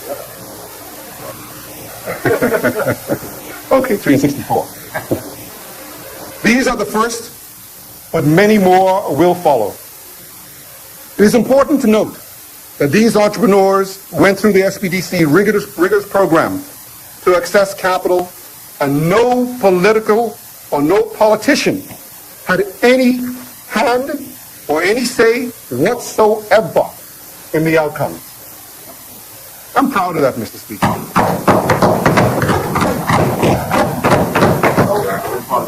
No politician, none, had any hand in the training, the acceptance, and the funding of these businesses, which is exactly what we intended when we set up this program. And I'm so happy to see it being executed and coming to fruition, benefiting all Bahamians. The system was designed to be independent and merit-based, to remove any need or opportunity for these entrepreneurs to knock on a politician's door. Their only qualifications is that they were Bahamians, and that is how it will continue to be.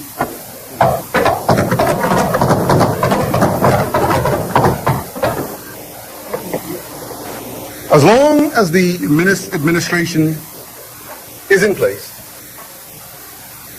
I'm confident in saying no Bahamian should feel as though they have to come to a politician to get a fair shake in their own country.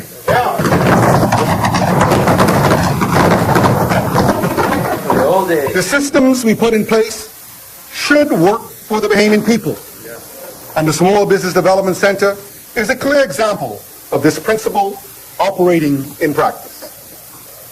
We do not care if a person is PLP, DNA, F&M, or no political affiliation whatsoever. We care about citizen empowerment, particularly as it relates to supporting entrepreneurs and facilitating an expansion of jobs and economic growth. To date, the Bahamas Development Bank, the Bahamas Entrepreneurial Venture Fund, and 2 commercial banks have joined in as funding partners in this initiative. While I am pleased about that, I expect to see all commercial banks committing to do much more to provide tangible support for microfinance and small businesses in the Bahamas, either through the Government Loan Guarantee Initiative or through their own program. They must realize, as I do, that to build their marketplace of large commercial clients, they have to plant the seeds that will allow today's entrepreneurs and small businesses to become the strong, vibrant, multi-million-dollar business clients that they all seek. I put the banks on notice that I will be meeting with them collectively to discuss this initiative and to consider the options for requiring them, at a minimum, to publish and publicize their ongoing performance and portfolio makeup in respect to microfinance in the country and loans and facilities extended to Bahamian small businesses. We're going to hold them accountable too. So as they make profit from us, the Bahamian people, they should invest in us, the Bahamian people. And we will not name and shame, Mr. Speaker, but we will highlight those who are, in fact, contributing to the Bahamian economy in a direct way. The Bank of the Bahamas included. Going into the new budget year, the government is expanding its allocation to the same business sector for $5 million to $8.5 million, inclusive of capital and recurrent outlays. These funds will be used to both fund operations and grants, as well as to underwrite loan guarantees and provide for equity financing. This $8.5 million will be leveraged to provide as much as $12 million in financing for Bahamian micro and small and medium-sized enterprises during the upcoming fiscal year. Further, the government is considering a $25 million credit enhancement program with the American Development Bank to continue to expand financing of MSMEs. The project is intended to boost economic activity by providing financing for small businesses as well as improving their business skills. These objectives are largely in line with the functions of the SBDC, and as such, the SBDC will stand as the executing agency for the project, if approved. The project would include 2 major components. The first component would include a credit enhancement facility which will be administered by the SBDC to facilitate micro and small medium enterprises. The second component would include the support and strengthening of the SBDC's program for advisory and technical assistance and the SBDC itself.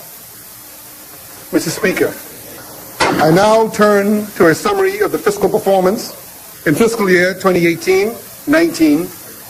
However, before I do so, I would like to give a brief synopsis on developments in the global and domestic economic environment, as these frame our fiscal planning and projected outcomes. Mr. Speaker, it goes without saying that the health of the global economy and that of the United States in particular are vital to the buoyancy of future prospects for our domestic economy.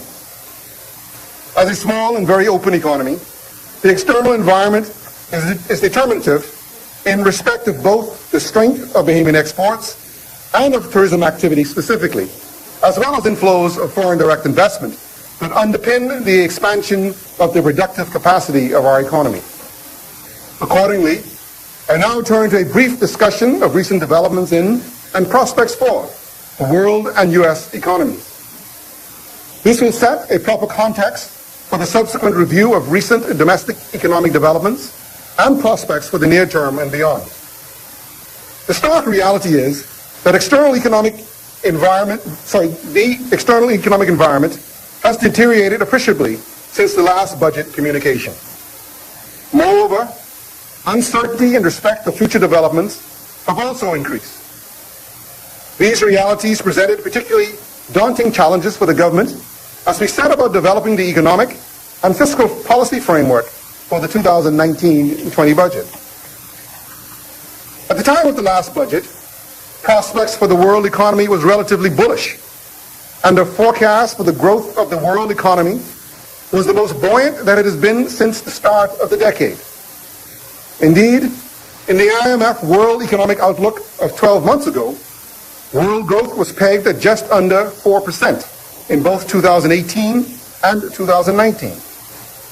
These developments reflected expansionary fiscal policy in the United States, supportive global financial conditions, and an ongoing upswing in global investment and trade. Unfortunately, developments over the past year have now cast a definite cloud on the forecast for world economic growth.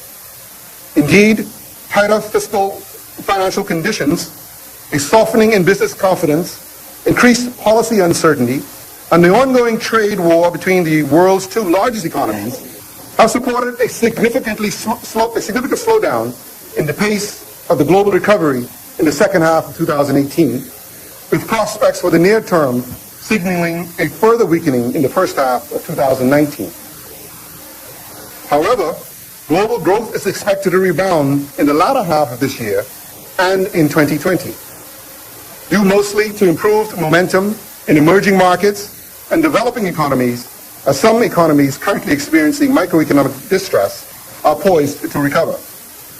Still, the gradual slowdown in advanced economies is anticipated to counteract this development, supporting a plateau in global growth for the medium term. According to the IMF's latest World Economic Outlook for April 2019, the growth of world output narrowed by 20 basis points in 2018 to 3.6%, registering 30 basis points lower than in projected outcome. Underpinning this development, real GDP growth in advanced economies tapered by 20 basis points to 2.2% as a weakening in external demand triggered a sizable decrease in output growth in Japan. Similarly, a real growth in the Eurozone area contracted by 60 basis points to 1.8%, while output in the United Kingdom declined by 40 basis points to 1.4%, making the lowest pace of growth in 6 years. In contrast, real growth in the United States firmed by 70 basis points to 2.9% over the year, supported by positive contributions from personal consumption expenditures, exports, non-residential fixed investments, and higher federal government spending. Output in emerging markets and developing economies fell by 30 basis points to 4.5%, as growth in China weakened by 20 basis points to 6.6% in 2018, the slowest its economy has expanded in 28 years amid trade tensions with the United States. When compared to the global outlook presented in the 2018-19 budget communication, global growth for 2019 has been revised downward by 60 basis points to 3.3%, with projections for 2020 now 30 basis points lower at 3.6%. Following a strong performance in 2017 and the first half of 2018, a myriad of factors, including a decline in investments in Italy, slowing car productions in Germany, and natural disasters in Japan, all underscore the weakening sentiment for global growth forecasts. The pace of economic growth in advanced economies is also now projected to slow by 30 basis points to 1.8% in 2019 and by 50 basis points to 1.7% in 2020, while emerging economies are now anticipated to strengthen by 4.4% and 4.8% in 2019 and 2020 respectively, as compared to 4.9% and 5.1% 1 year ago. In the United States, The growth of real output is projected at 2.3% for 2019, but expected to taper to 1.9% in the following year, partly reflecting a waning in the impact of sizable fiscal stimulus in 2020, the effects of the government shutdown, and lower fiscal spending. Similarly, economic growth in the euro area is anticipated to come in at 1.3% in 2019, before edging up marginally to 1.5% in 2020, as some of the weakening factors in Germany, Italy, and France begin to dissipate. As for the United Kingdom, output is projected to grow by 1.2% in 2019 and 1.4% in the subsequent year, as the prolonged uncertainty surrounding Brexit continues to exert a drag on economic potential. In Japan, real GDP growth is forecasted at 1% in 2019, before decreasing to 0.5% in 2020, while growth in China is projected to slow to 6.3% in 2019 and 2020, reflecting weaker underlying growth in 2018 and lingering trade tensions with the United States. Over the medium term, growth trends are estimated to remain benign, with world output rising marginally to 3.7%. Economic activity in emerging and developing markets is forecasted to grow by 4.9%, backed by strong investment growth, which is anticipated to trigger higher capital spending and broader policy action geared towards easing uncertainty. However, growth in advanced economies is expected to decline slightly to 1.6% over the medium term due to continued weak productivity growth and lethargic labor force expansion. All told, a myriad of political and economic factors have underpinned a slowdown in global expansion, particularly in advanced economies. Prospects for the near term point to some strengthening between 2019 and 2020. However, there is likely to be some stabilizing over the medium horizon, notwithstanding any adverse occurrences. While these developments present some opportunity for growth in the Bahamas, the slowing pace of the U.S. economy, our largest trading partner, offers definite challenges, particularly as it relates to tourism performance. Thus, it is imperative that we create and incubate avenues for stronger economic activity by encouraging higher productivity within the domestic economy, so as to ensure it can withstand periods of lethargic global growth. This will be especially important to meeting the objectives of fiscal reform and essential to securing a more buoyant economy and enhancing job creation.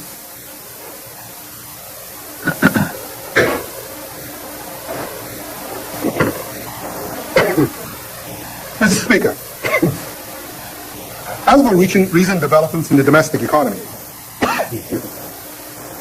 preliminary national accounts data released this month by the Department of Statistics revealed that real GDP growth improved significantly to 1.6% in 2018 from the revised 0.1% real growth recorded in 2017.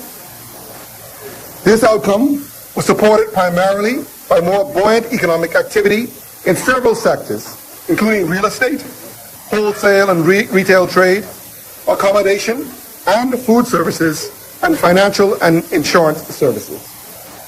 More buoyant activity in the tourism sector was also a major contributor to stronger real growth last year and into this year. The number of total visitor arrivals grew by 7.9% to 6.6 million in 2018, a reversal from the 2.1% decline in 2017 and the strongest growth since 2010.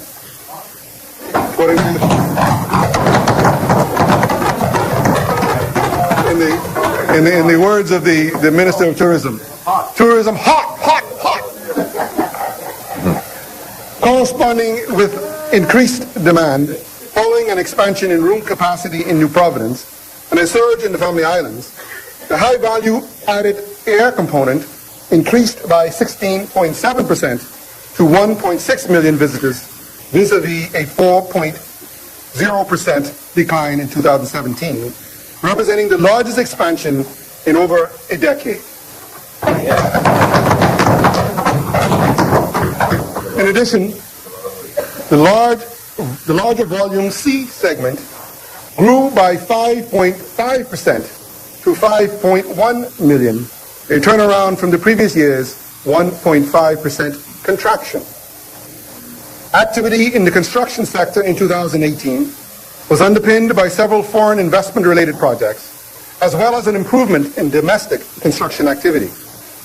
In line with the rebound in economic activity, labor market conditions continue to improve in 2018. More specifically, the number of employed persons increased by 3.4% over the 12 months to November 2018. However, the growth of the labor force remained relatively buoyant, given the entrance of new job seekers and the return of previously discouraged workers. As a result, the national unemployment rate rose by 0.6% to 10.7% in November of last year. Domestic prices rose modestly through 2018, largely reflecting the one-time effects of the increase in the value-added tax rate and higher global oil prices. According to the All Bahamian Retail Price Index, inflation rose by 75 basis points to 2.3% over the year, as broad-based gains were recorded for almost all the major categories of the index. However, the average cost for communications, clothing and footwear, and education contrasted by registering declines during the year. Nonetheless, the increase in the overall price level did not appear to have an adverse impact on domestic consumption, as this component of GDP grew over the year, especially for households. Data from the central bank revealed that domestic energy prices rose in 2018 in line with the rise in international oil prices. Specifically, the average cost of both gasoline and diesel rose by 11.1% and 15.6% to $4.74 and $4.45 per gallon, respectively. Mr. Speaker, tourism performance held its robust momentum into 2019, with total arrivals to the Bahamas strengthening by 19.3% in January, 2.6 million, outpacing the 4.8% growth registered in the same period 1 year ago. The high value-added air segment rose by 28.8% to 0.1 million, quadrupling the year earlier 7% gain, while sea arrivals firmed by 17.1% to 0.5 million, registering a near four-fold increase over the 4.3% hike last year.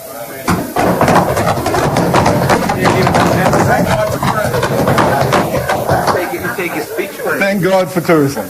And no, I am not taking the minister's speech, because I'm sure the minister will talk much more about these numbers and the work that has been done in tourism and will be done in tourism.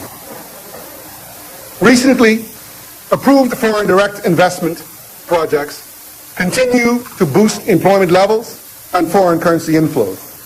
In fact, as of this month, approximately $8 billion has been approved in foreign direct investment projects across our archipelago of islands since May 2017.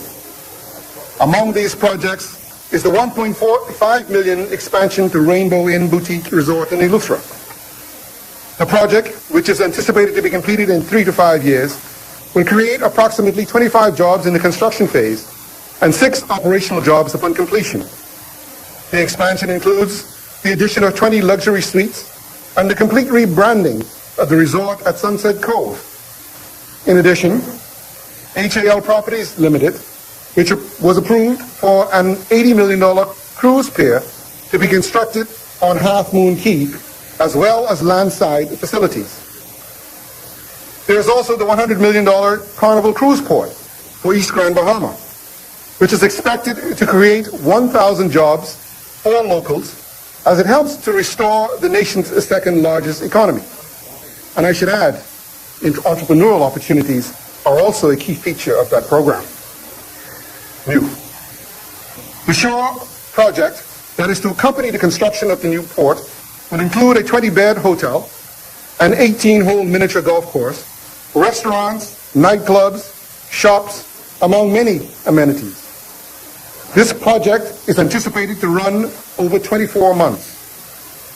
Mr. Speaker, according to the Central Bank of the Bahamas, monetary conditions in 2018 were dominated by a decline in banking sector liquidity as the growth of domestic credit contrasted with a reduction in the deposit base. As well, banks' credit quality indicators continue to improve, supported by the modest growth of the economy, combined with ongoing debt restructuring activities and loan write-offs.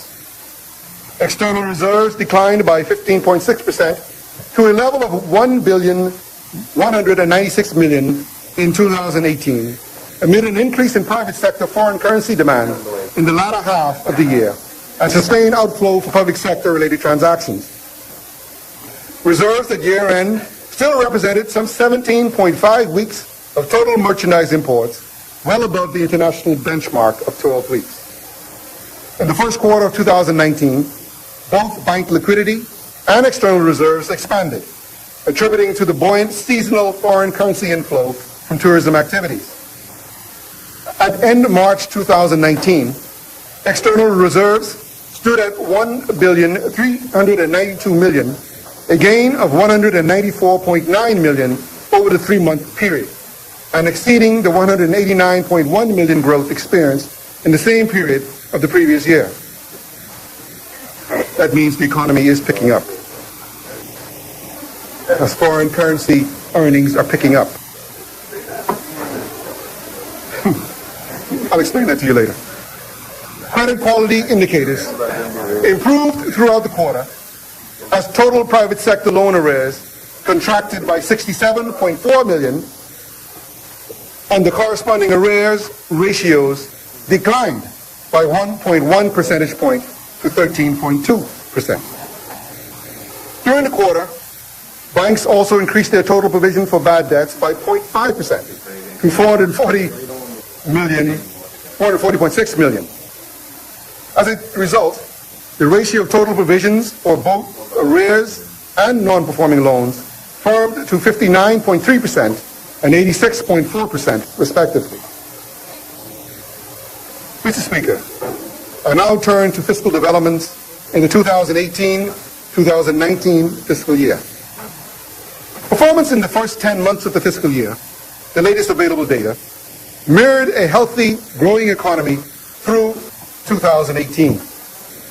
Aggregate revenues increased by $272.6 million, or 16.2%, to $1.9 billion, which outpaced the $160.5 million, or 8.4% accretion in total expenditure to $2.1 billion. As a result, the fiscal deficit improved by $112.1 million, or 47.8%, to $122.5 million in the 10 months to April, as compared to the same period of the previous fiscal year. That is correct, Mr. Speaker. The fiscal deficit was nearly halved in the first 10 months of the fiscal year. That deserves a clap.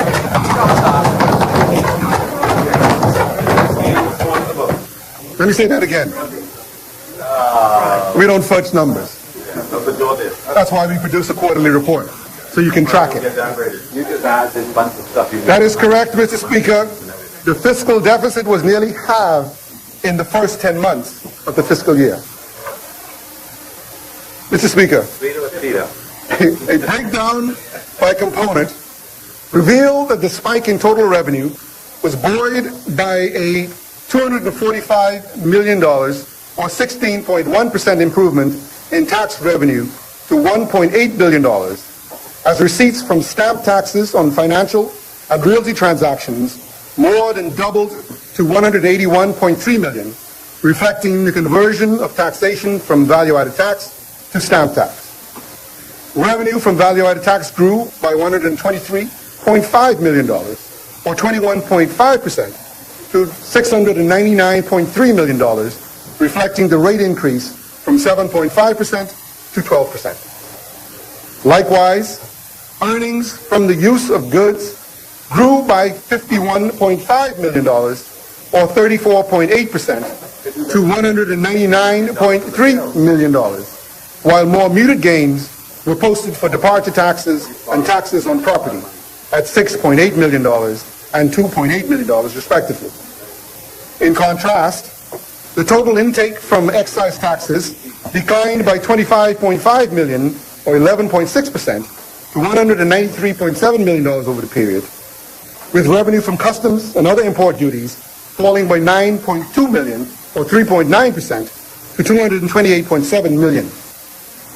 Non-tax revenue firmed by $27.6 million, or 17.6%, to $184.7 million.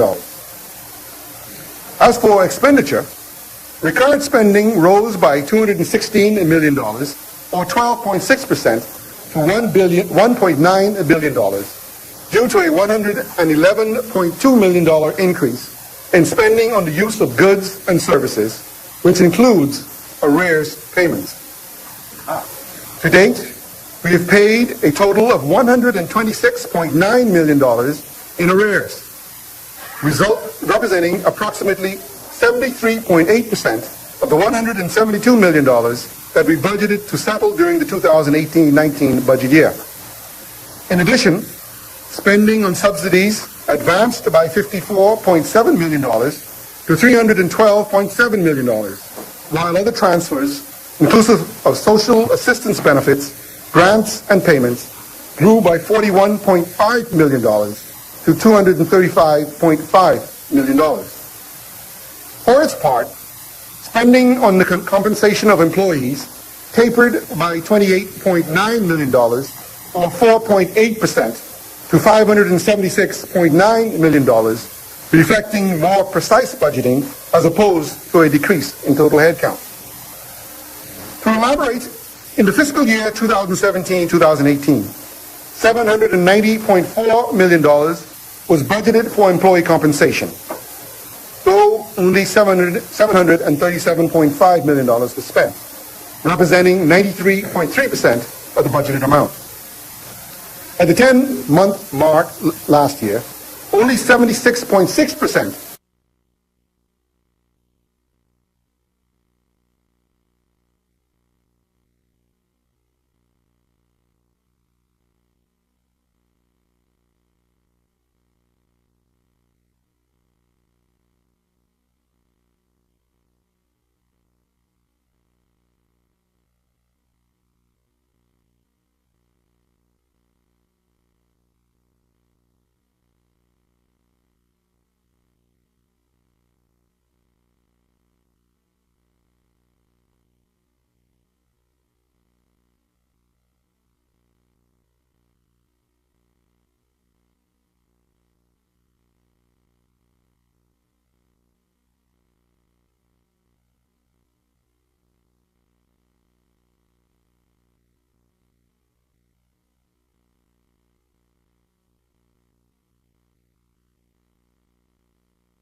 fiscal year, largely on account of the new agreement with the gaming operators, the delayed implementation of the Revenue Enhancement Unit, and the concessions granted to hotels and contractors in respect to the introduction of the higher rate of value-added tax.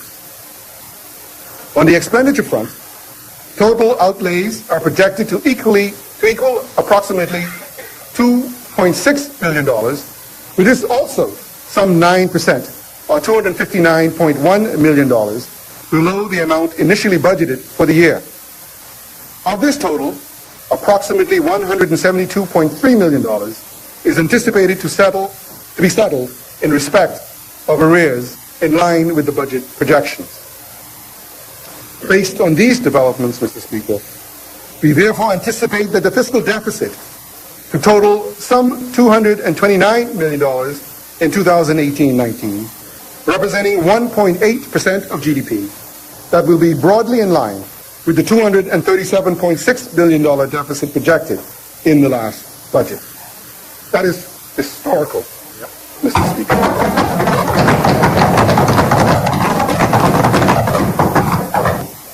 If you go back in time for recent memory, you will quickly recognize that government after government has failed to meet their deficit targets. I am proud of our team at the Ministry of Finance, my colleagues here, and all of those public servants in the various ministries and agencies who have recognized their commitment, who have recognized the need for fiscal restraint, and have lived up to our charge to them to ensure that we deliver what we said we would deliver for the Bahamian people.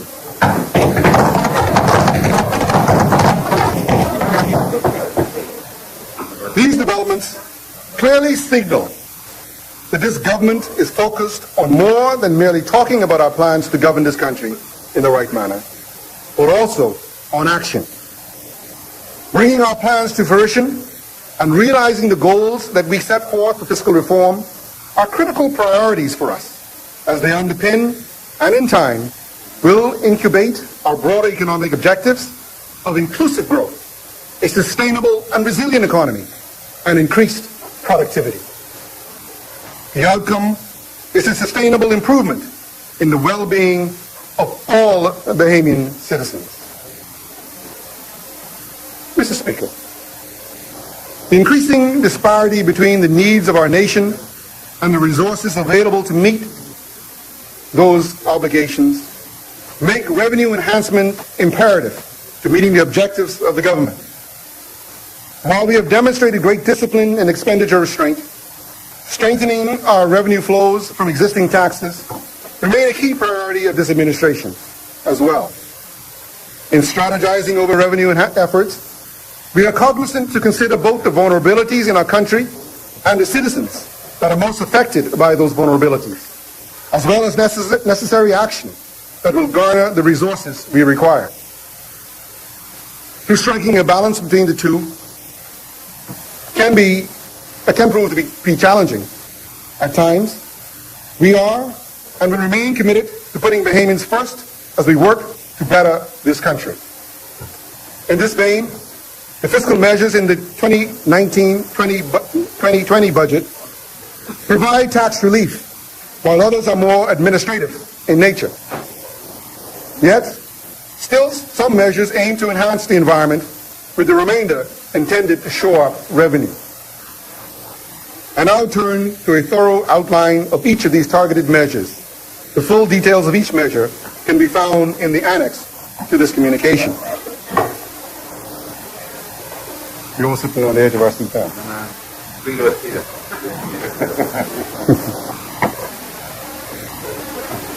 We have proposed a number of tax relief measures to provide some reprieve to all citizens and to encourage economic activity by making the import of certain items relatively cheaper, thereby making it comparatively easier for persons to enter existing markets and in some cases create new ones. The tax relief measures included in this budget include duty reductions worth $28 million in revenue.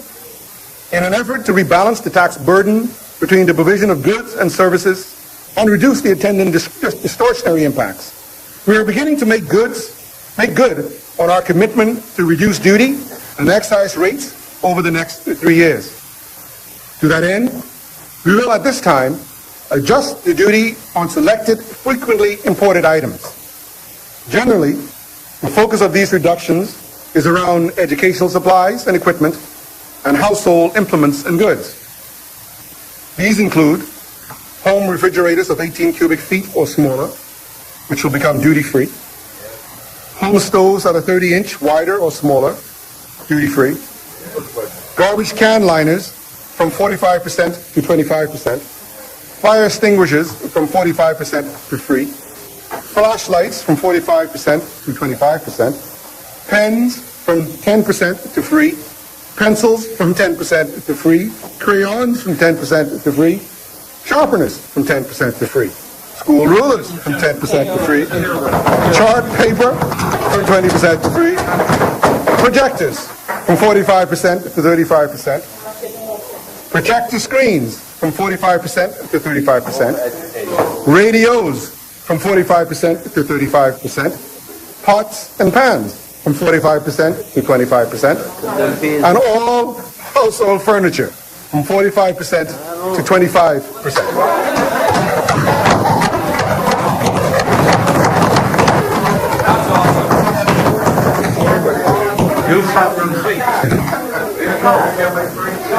Christmas coming. Removing the duty on musical instruments. And I want to say I'm particularly pleased to be able to put that in because I got a request from the Musicians Union for that particular item, for the removal of duty on musical instruments. And all of the youth bands that are coming into the country. So I'm particularly pleased to be able to fulfill that commitment because one of the things that you will note, Mr. Speaker, as I said, even in our budget presentation and rollout, we want to engage the creative community because we believe fundamentally that is what is Bahamian. That is what projects who we are as a people. And so we want to facilitate it as best we can. Yes, and the Cat Island Raking Scrape is coming up. It's next weekend, isn't it? And I can't forget the Long Island Regatta. It's also coming up next weekend. Mr. Speaker, we're allowing trailers for commercial fishing boats to be eligible for duty exemptions. Amending the Spirits and Beer Manufacturing Act, Chapter 373, to reduce the minimum bushel requirements for production to now make microbreweries eligible for import duty concessions. You will recall that the government earlier in the fiscal year increased the VAT zero rating on light bills from those under $200 to those under $300. It was approved as a temporary measure that was to expire at the end of June 2019. I am pleased to advise that this higher ceiling has been made permanent, and customers will continue to enjoy VAT zero rating on electricity under $300,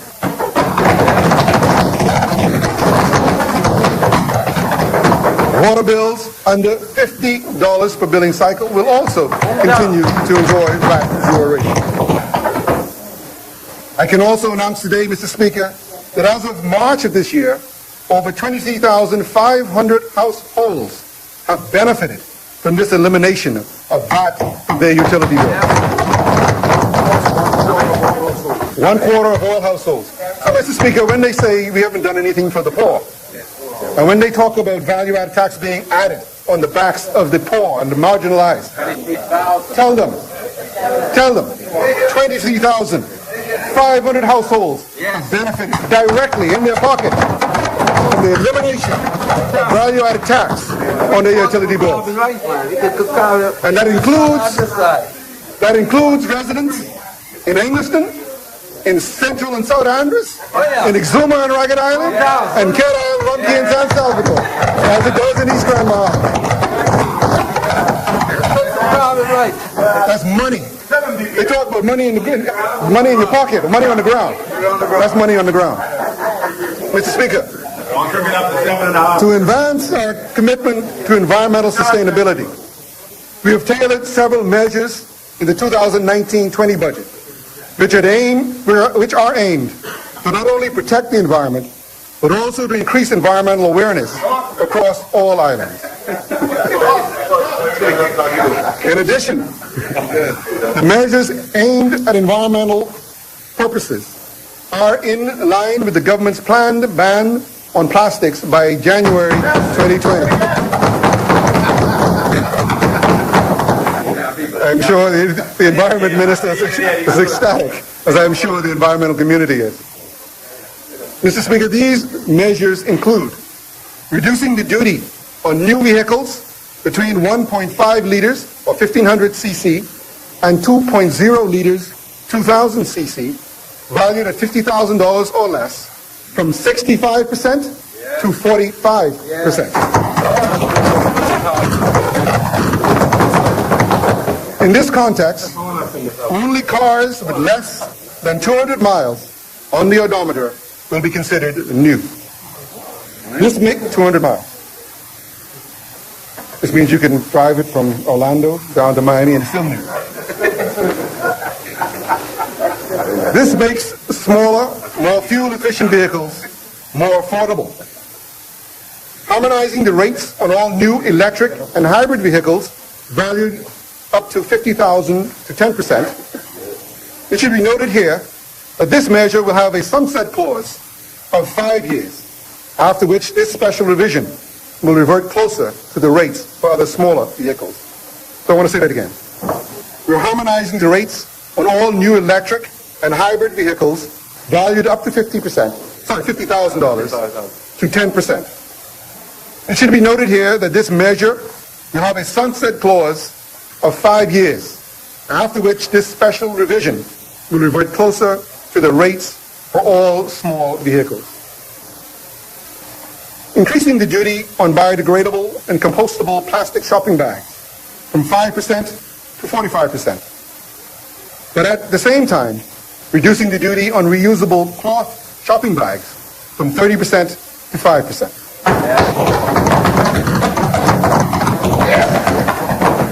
Again, that was a request from the environmental community. Banning the use of single-use plastic bags, plastic food utensils, and styrofoam food containers by January 1, 2020. Mr. Speaker, a large part of ensuring tax compliance is making certain that tax-related legislation is sound, clear, and comprehensive as a framework for tax administration. In the Real Property Tax Act, we have increased the current cap on real property tax payments of those classified as owner-occupied residences from $50,000 to $60,000 per annum, so as to augment revenue capture for higher-end properties.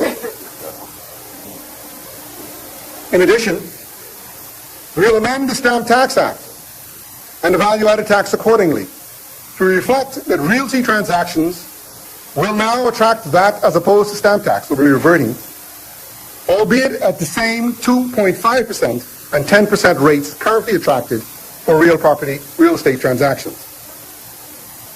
Yes, we've had to change. Yeah, no, it's not true. So last year we moved it, real property tax, out of the VAT regime and into the stamp tax regime.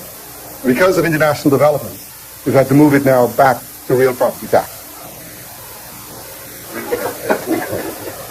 But the thing about that, Mr. Speaker, so just to on this one, I just want to head off the discussion because I know it's going to come. We had to do that because in the previous year we moved it to stamp tax because what was happening was companies were paying the value-added tax on real property tax and then claiming it back, and so effectively their stamp tax was 2.5%, whereas an individual who would have bought property would have been paying at the full 10%. So that was obviously unfair and was an unintended consequence of the law. And so we changed it to put it all into stamp tax, not anticipating the changes we would have had to have made as a result of all of the international negotiations we had last year. And so this year we're putting it back, but we have made the stipulation that value-added tax cannot be claimed. You cannot get a refund for value-added tax paid on a real estate transaction. So we fixed the loophole. Do you agree with that? Exuma agree with that. I'm sure Exuma agrees with that. Further, to facilitate appropriate estate planning, gifts of real property to immediate family for purposes of legitimate estate planning will not attract the realty VAT tax, with the proviso that the tax will become payable if the recipient seeks to sell the property within 7 years of receipt. So what we're trying to do is to allow for estate planning, but we are barring persons from profiting or speculating by flipping property from one entity to the next. 7 years. In line with our efforts to modernize a number of government systems and procedures, we have found value in making legal provisions for the new electronic single window commonly called click to clear, as I referenced earlier. As such, we will amend the Customs Management Act to legally require registration on the click to clear website using the single window application. Moreover, a new single tax commission will be created under the Tax Appeal Commission Bill 2019, which will oversee all taxation appeals in an effort to promote tax fairness. Such a move is in keeping with the government's objective of improving the ease of doing business and enhancing the administration of taxes. In the past, we have had several separate review boards for appeals made to each of the types of tax in our current regime. However, only a few of them were commissioned or functional. The changes in this legislation will now set up a new single tax commission that will act as an umbrella for the appeal for a number of different tax types, including appeals for customs, business license, real property tax, and value-added tax. The commission will be appropriately staffed and hear tax appeals promptly. The current members of the VAT Appeals Commission will become the tax commissioners for the new entity. The final measure that will require administrative change in the legislation include amendments to the Family Island Development Encouragement Act and the City of Nassau Revitalization Act. We will extend these acts, which are set to expire on June 30, 2019, for a further 2-year period to allow more effective planning.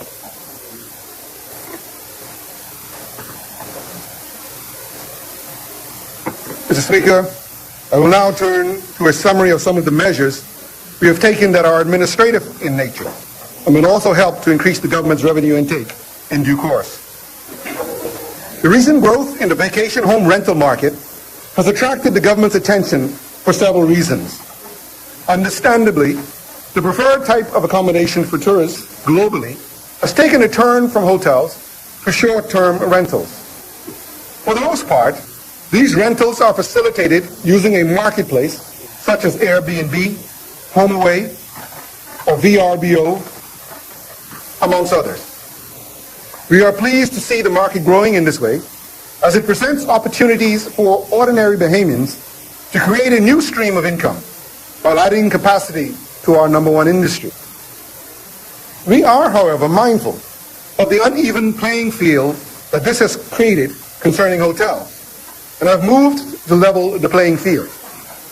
As such, all online marketplaces that advertise and facilitate vacation rentals in the Bahamas will now be required to pay value-added tax on those rentals and related sales in the Bahamas. Thus, companies such as Airbnb, HomeAway, and VRBO, and all such marketplaces with short-term rentals in the Bahamas will be required to pay value-added tax. I can advise today that some of these online marketplaces have already become VAT registrants and have been paying value-added tax. And we are in the process of ensuring that the outstanding e-commerce service providers are made compliant. That's significant, Mr. Speaker. Some of the online marketplaces that facilitate rental of homes and rooms here in the Bahamas are already registered to pay value-added tax and have begun to pay value-added tax. Mr. Speaker, it's also important as a clarification that the individual who provides the home or provides the room will not need to be registered. The registration and the collection of the value-added tax will happen at the marketplace, at the Airbnbs and the VRBOs and all of those. But it will not affect the operation of the homeowner themselves.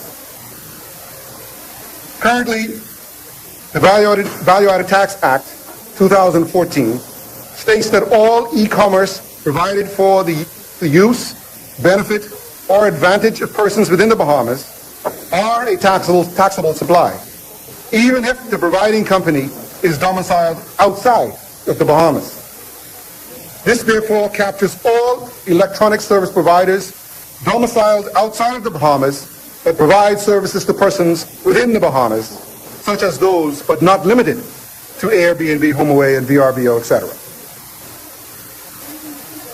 In another revenue-raising measure, we will increase cruising permits from $150 on boats up to 34 feet and $300 on boats 35 feet and over to a set rate based on size and length of stay, ranging from $150 per 3 months to $4,000 per year.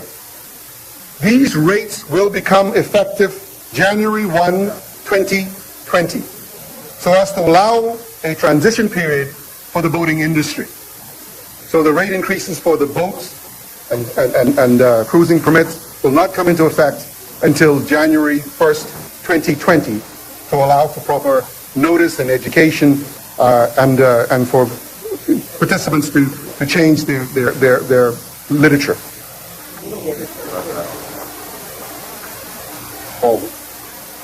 I wish to note also that we will be introducing the online portal for electronic payments for both cruising permits and eventually for charter fees. This will not only make boating in our waters more convenient, but also help to secure more revenue via increased compliance as a result of the enhanced efficiency the online portal will bring. I'm really excited about this initiative because I think it's going to drive up our revenue and compliance in a number of areas, including not only cruising permits, but also in our fishing licenses and our hunting licenses and all those things that we are missing in terms of revenue opportunity. Mr. Speaker, a number of the tax measures contained in the 2019-2020 budget will help to facilitate the ease of doing business in the Bahamas. These are specifically associated with amendments to the Business License Act, which will allow for flexible dates for the submission and issuance of business licenses. Thus, as opposed to being restricted to an application deadline of January 31st and a payment deadline of March 31st for renewal and new applications, there will now be 4 periods in the calendar year when businesses can now select a time designation as their payment date so as to correspond to their respective fiscal year ends. They can choose either March 31st, June 30th, September 30th, or December 31st to be their licensing date. This revision is something that the business community has been requesting for some time, given that their fiscal years do not always coincide with the calendar year. The amended legislation also makes provision for a transition phase to allow for the necessary adjustments to be made by the business community. The Bahamas has several structural impediments that make it difficult for us to compete globally in the export of goods. We all know the barriers caused by the high cost of electricity and labor as just 2 examples. We have several competitive niche areas as a country, and we are capitalizing on those. But there is another export market that is underexplored, where we can be more effective and more effectively compete on an even footing. That is the export of services, accounting services, legal services, information technology services, management consulting services, marketing services, promotional services, and of course, financial services, just to name a few. Consistent with the recent legislative changes to equalize the playing field for Bahamians in removing preferential exemptions for non-residents, we are implementing a broader policy of incentives and incentivizing the export of services across the board for all Bahamians. And those who consistently say that the foreign resident business has more benefit than the local Bahamian should listen to this part carefully. I'm going to read it again. Consistent with the recent legislative change to equalize the playing field for Bahamians in removing a preferential exemption for non-residents, we are implementing a broader policy of incentivizing the export services across the board for all Bahamians.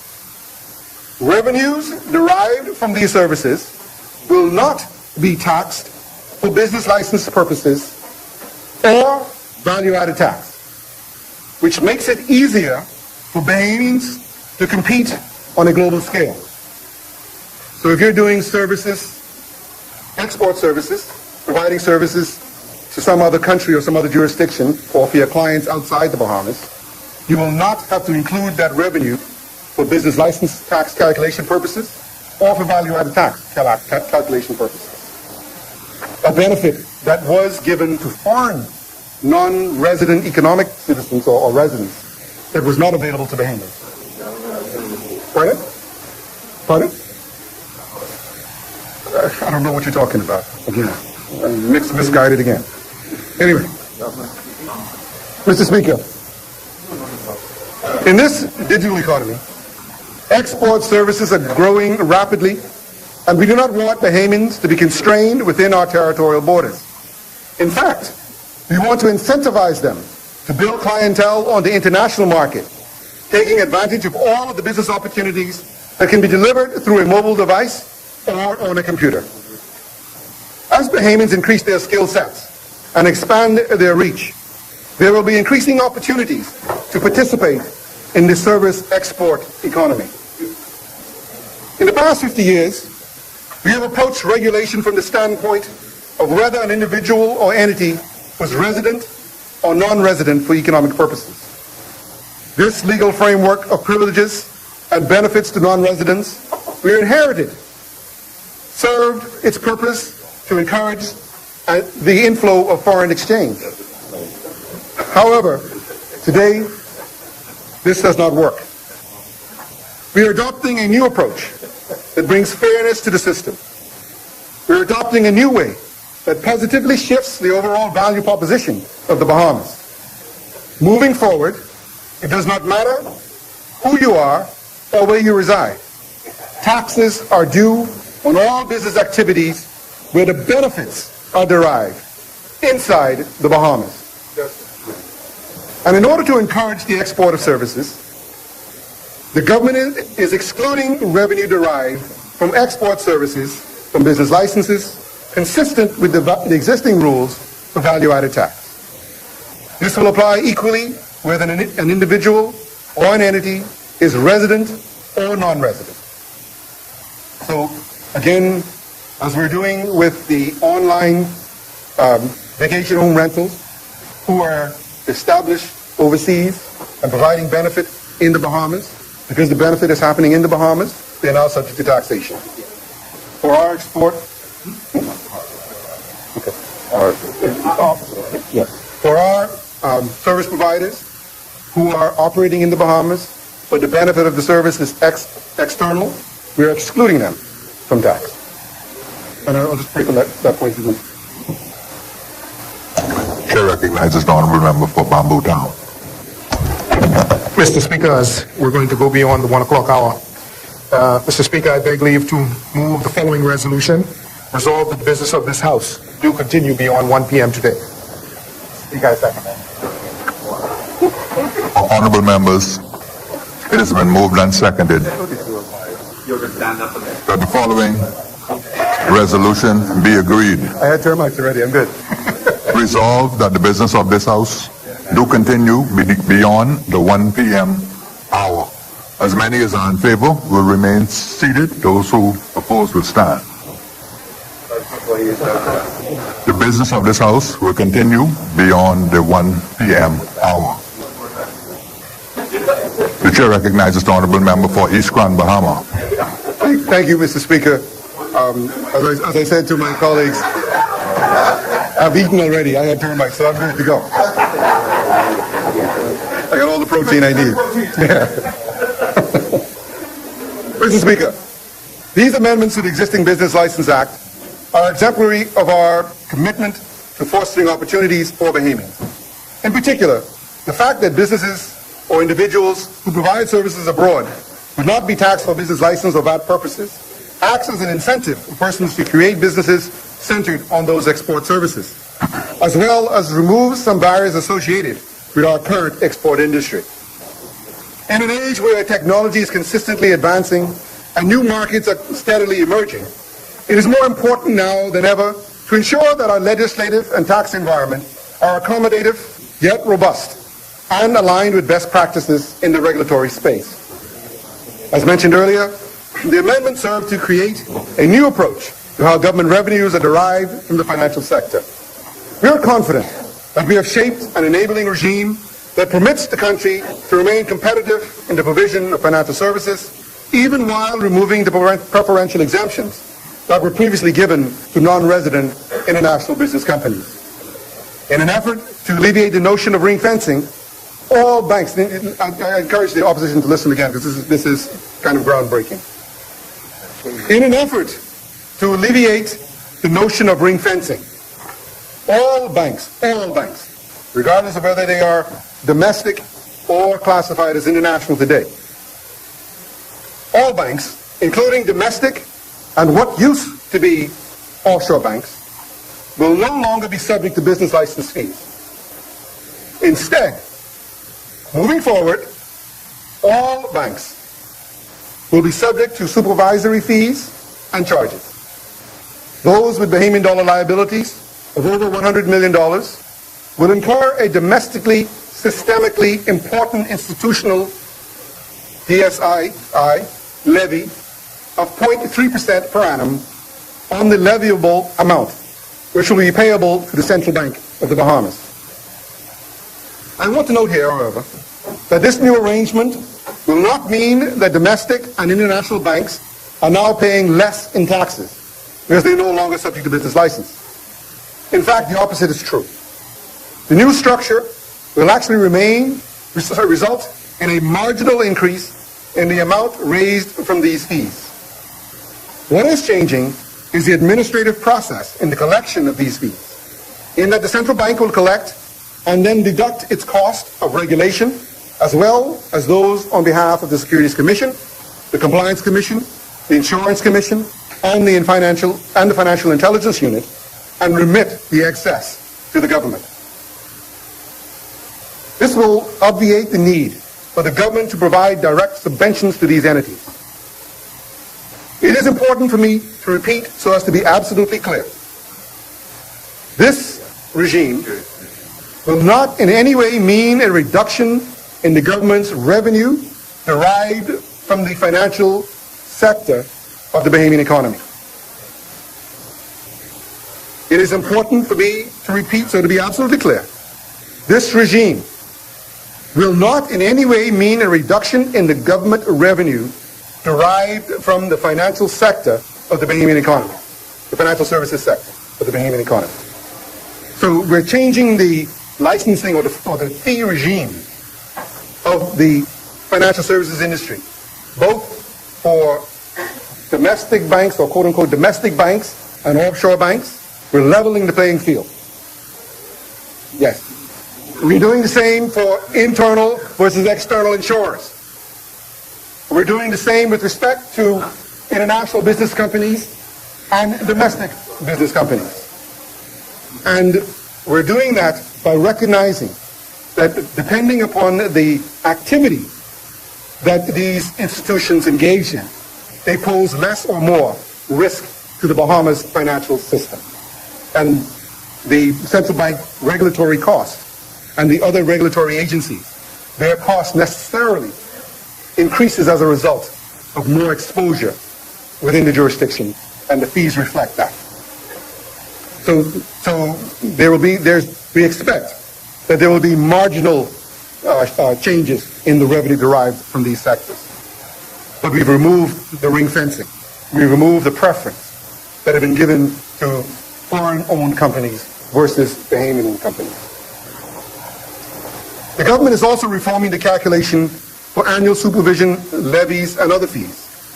This will allow for better matching of costs to levies without significantly changing the charge to the individual banks subject to the levies. Thus, with these changes, both domestic and offshore banks will be treated the same and with no preferential treatment given to the latter, while adhering to international best practices. Mr. Speaker, so far we have made great progress towards the attainment of the economic and fiscal objectives that we set for this mandate. The 2019-2020 budget contains a number of additional new policy initiatives and programs that I'm sure will bear fruit for years to come. In the area of education and training, we made a commitment in 2017 to implement a tuition grant initiative at the University of the Bahamas, so as to provide more educational, tertiary learning opportunities for Bahamians. In deepening our commitment to this end, we made provision for the Be Your Own Boss program at BTVI that incentivizes young students to become entrepreneurs. This year, the budget provides funding to substantially expand the government's commitment both to preschool and tertiary education. Collectively, an additional $20 million has been allocated to this budget to these related initiatives. In his contribution to the debate, the Prime Minister will provide details on these programs. In addition to the $20 million we have allocated to the education and training in the budget, School free from 2 to 22. we are... What did you say, Prime Minister? School free from preschool from 2 to 22. Listen, if that doesn't deserve a rounding round of applause.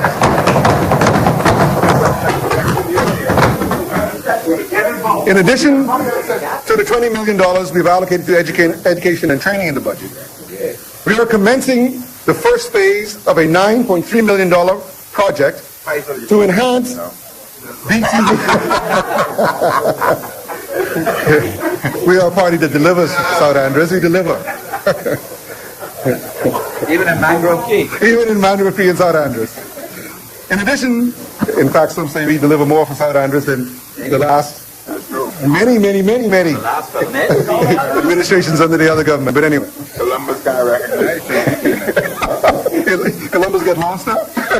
In addition to the $20 million we have allocated to education and training in the budget, we are commencing the first phase of a $9.3 million project to enhance BTVI with an emphasis on upgrading infrastructure. We made a commitment to not only creating more educational opportunities to our citizens, but also to dedicating resources to the upkeep and development of both new and existing institutions. Starting with the $2.7 million allocated for this budget year, the BTVI enhancement project will center on the upgrade of the current BTVI campus with a particular focus on the developments related to information technology. Investing in our youth is critical to the advancement of this nation, and we will see to it that we continue to pour into them accordingly. In the area of energy conservation, one of the initiatives adopted from our 2017 manifesto is a move towards renewable energy, particularly in the Family Islands. To this end, the government is seeking, with the funding support of the multilateral community, to provide for over $170 million over the next 8 to 10 years to introduce commercial-scale solar energy opportunities throughout the Bahamas, with particular emphasis on the Family Islands. The full outline of this plan and how it fits into our broader energy strategy will be elaborated on during the budget debate by the Minister responsible for energy and, of course, the Prime Minister. Our efforts around green technology this fiscal year will mark the commencement of the street lighting retrofitting project, which is also being funded primarily through financing from the Caribbean Development Bank. This project will facilitate the conversion of street lights to LED lights and the installation of a smart street light grid system with central control. Currently, street lighting accounts for more than 30% of our electricity consumption and roughly 3% of the country's overall energy consumption. That's a huge number. This project is intended to reduce the cost of street lighting by 20%. In dollars, that translates into savings in the government's electricity bill of approximately $3 million per year over the next 2 decades. It also obviously represents a corresponding reduction in the demand for fuel and the foreign exchange outflows that accompany the same. In addition, the establishment of a smart street lighting grid with central control will allow us to monitor conditions along the entire grid including the ability to adjust lighting depending on overall system demands. Mr. Speaker, among the bills being presented today for the consideration of this Honorable House is the resolution to approve the $14.6 million loan with the Caribbean Development Bank to fund this project. The government will provide direct counterpart funding in the amount of $2.4 million with a full project value of $17 million. BPL will serve as the executing agency for this project.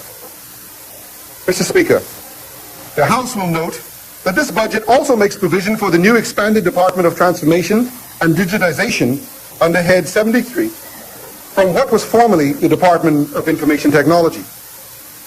Today, with its allocation in the capital budget, this department will receive additional allocations of some $15 million.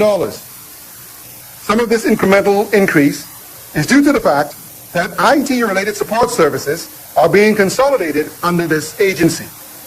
However, a substantial portion of this sum is being allocated for the rollout of the government's digital transformation strategy.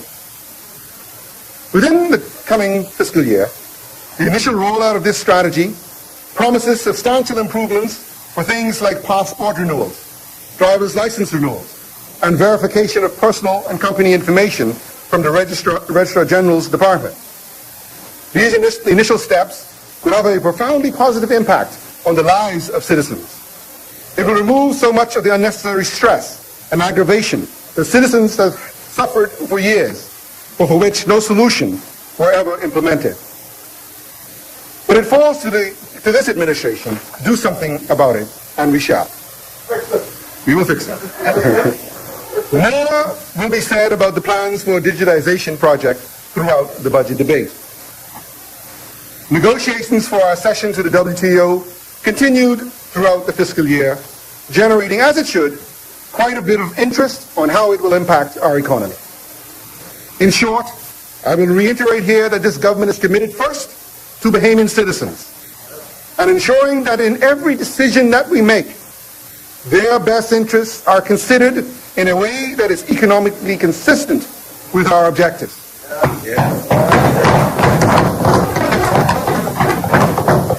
And I want to say that again because, again, people get mixed up. Don't worry, Junior Roberts is my friend.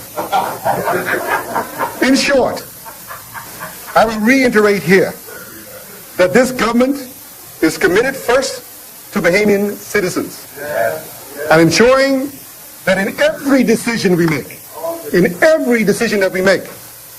their best interests, that is the Bahamian citizens' best interests, are considered in a way that is economically consistent with our objectives. The Bahamas' initial goods and services offer was presented earlier this year, which included all the proposed reductions in duty rates for imports. By the end of the accession period, we anticipate some $50 million in foregone revenue over time, against the backdrop of the proposed 15% decline in average tariff rates. Since then, the WTO Working Party has met again to discuss the offers the Bahamas is willing to make on duty rate reductions, and these discussions will continue until both sides are satisfied with the offers. The protection of small businesses and the production of local farms and manufacturers remain key priorities for the WTO negotiating team, which I am confident will be reflected in the final goods and services offer. With regard to the impact of WTO accession on the Bahamian economy, I wish to draw on the findings of the recent Oxford economic study, which estimates that the potential economic impact will be positive over the medium term, with the near-term impact crucially dependent on the government's effort to put in place structural reforms. This Oxford economics report is an independent report, by the way. It wasn't commissioned by the government. And the Bahamas Chamber of Commerce and Employers Confederation. And I give them their kudos and respect. And the foresight that they went out and put this. Not well, they are part of civil society, but the Bahamas Chamber of Commerce and Economic and Employees Confederation in particular. And as Freetown rightly points out, there are a number of chamber presidents in here, including himself, myself, and the member for Exuma and Ragged Island. You're a chair? That's why Exuma, I know he doesn't believe half the things that they put forth. But anyway, we'll leave that. Okay. Mr. Speaker, these reforms were noted as improved transparency and consistent application. Let me restart again, Mr. Speaker, so I want to make sure I got the context. With regards to the impact of WTO sessions on the Bahamian economy, I wish to draw on the findings of the recent Oxford economic study, which estimates that the potential economic impact will be positive over the medium term, with the near-term impact crucially dependent on the government's effort to put in place structural reforms. These reforms were noted as improved transparency and consistent application of rules and regulations governing businesses, reduced bureaucratic time delays with the introduction of modernized and streamlined processes, rationalization of the regulatory requirements for starting a business and strengthening of the intellectual property regime, policy initiatives to improve access to finance for SMEs, energy sector reform to lower electricity costs and improve reliability, and expansion of training and improvement of job placement services to increase employment opportunities.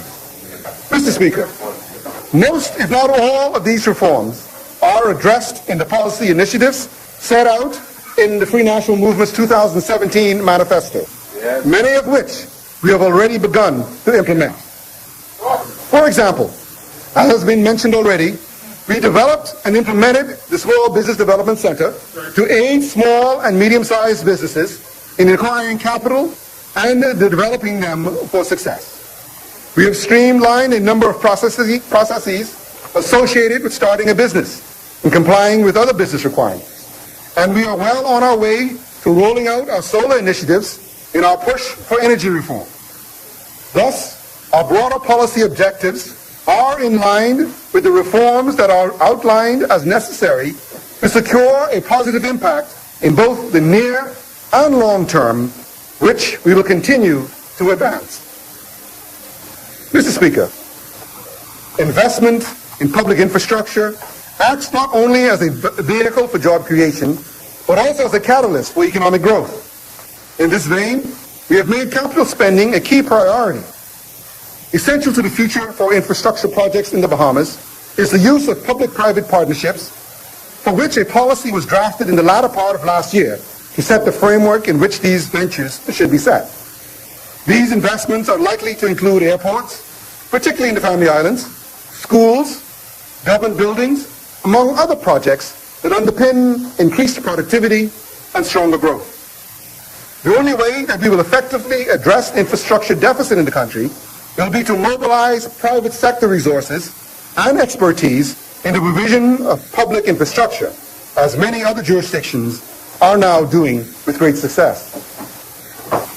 This embrace of the PPP approach will require us to think about all challenges in new ways and to foster a different kind of thinking about how public good should be delivered.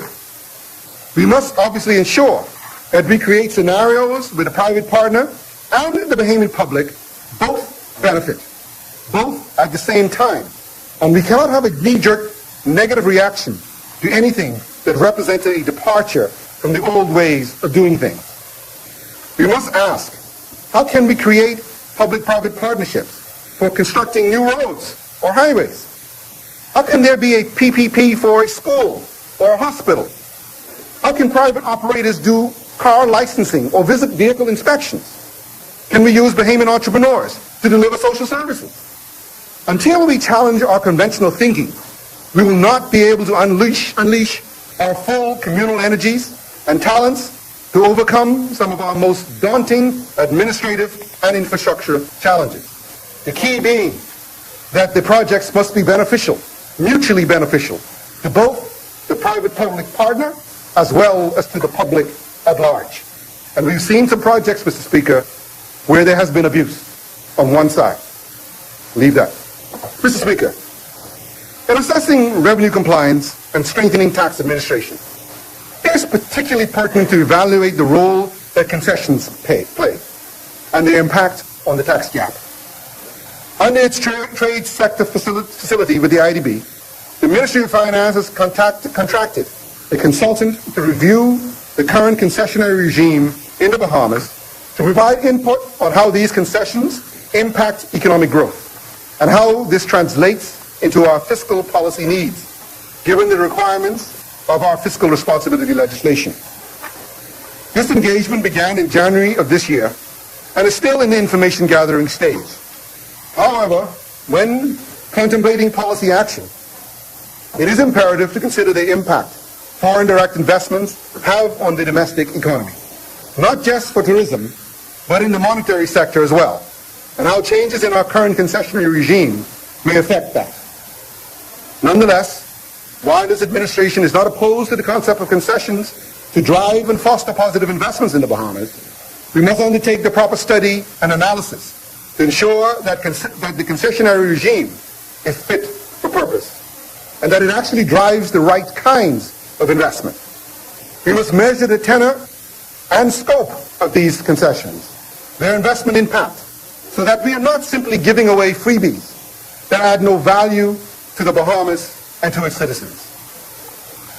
Mr. Speaker, you shouldn't talk about things. Mr. Speaker, I will now highlight the key fiscal prospects for the coming budget year and future prospects for the medium-term horizon.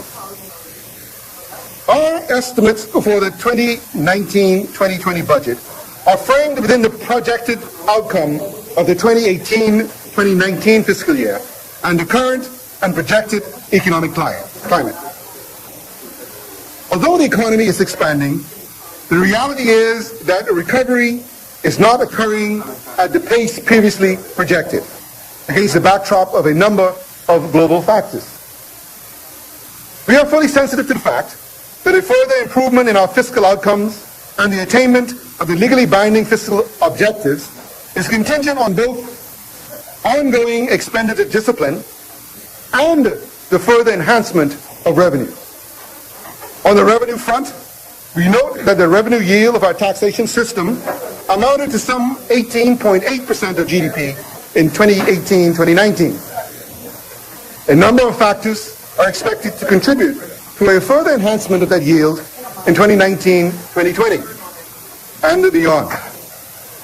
In 2019-2020, the Revenue Enhancement Unit will be fully established, thus securing a significant increase in annual revenue and thereby underpinning a further boost in the revenue yield. Additionally, value-added tax will be reported at the 12% rate for a full year for the first time since the rate increase, and the new tax agreements with the gaming houses will be fully implemented.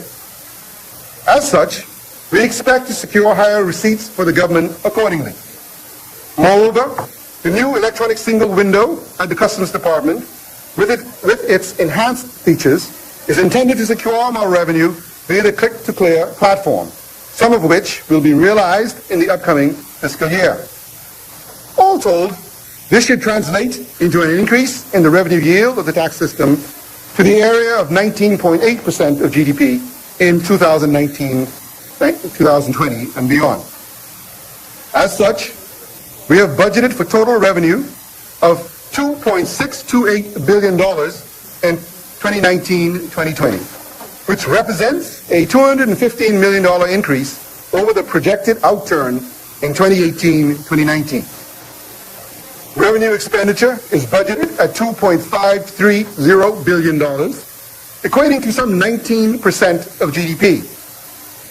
That represents an increase of $95 million over this year's projected expenditure, which, with regard to the payment of arrears, we currently project that we will pay an additional $100.4 million towards the $360 million buildup in arrears we met when we came to office 2 years ago. While the government continues to make good progress in settling the outstanding arrears, the level remains a significant percentage of outlays in the upcoming fiscal year. One important obligation yet to be factored into future arrears payments is the requirement for the government to meet obligations relative to the BTC Legacy Defined Benefits Pension Plan, based on the terms of the shareholder agreement between the government and Cable and Wireless Communications. It has been determined that the government never provided the $39 million to the feeder trust that was created to assist in meeting its obligation to the plan when the corporation was sold to Cable and Wireless for $200 million in April 2011. To commence meeting these obligations, the government has provisioned $3 million in the fiscal year 2019-20 budget, and over the course of the year, will seek to devise a multi-year comprehensive strategy for settling the balance once the full obligation has been determined. The government will seek to provide an update on this matter in the upcoming fiscal strategy report. As for capital expenditure, the budget provides for a modest increase in 2019-2020 over the current projected outturn. This category of spending represents some 1.6% of GDP in 2018-2019, and we project an increase of 1.8% in the coming fiscal years. And Mr. Speaker, we know it needs to be bigger, and that is why we will be drawing on PPPs to help us with the deficit that has already been identified. That amounts to a $28 million increase from $207 million projected for this year to $235 million next year. Going forward, we remain firmly committing to making infrastructure investments a key priority as financial resources permit. That being said, several major infrastructure projects are already underway and will continue. These projects are specifically geared towards building a new foundation for growth based on 21st century infrastructure. Bahamians are already feeling the positive impact from some of these projects, like road improvements, where everyone can benefit from getting to and from work easier and going about their businesses. And Mr. Speaker, I want to personally thank, on behalf of the residents of Smiths Point, the fantastic work that was done in that community to erect that seawall.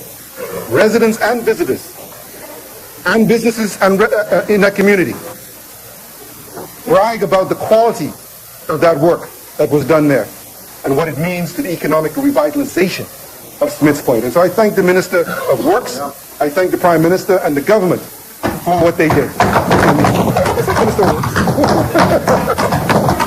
What they did there. And it is a testament to professional work. It is new. Mr. Speaker. Yeah, he can't set me up for that, because I'm sure the Minister of Works will deal with that if he has to. During the budget debate, ministers will elaborate more on some of these projects, including those related to renewable energy, medical facilities, national security infrastructure, and digital infrastructure. I wanted him to talk about Efficient Old Road and how one critical component is missing. And everybody passed there, scratched their head. And who designed that? How did that work again? And who was the minister at the time? Anyway, say no more about that. I'm sure you'll deal with it. That's the whole story. Okay. Mr. Speaker.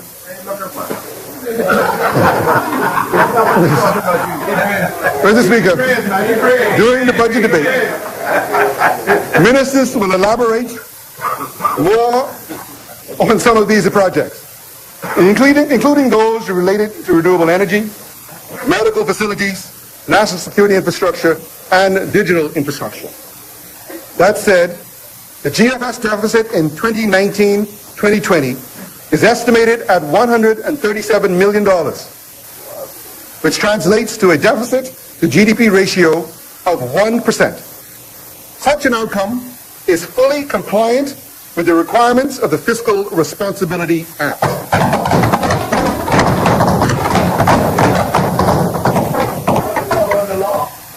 Not only are we following the law, we are following our commitment to the Bahamian people. We walk in the walk. Mr. Speaker, it's never been that low. Mr. Speaker, I pause to note here that this will be the lowest annual fiscal deficit recorded in the Bahamas in 10 years.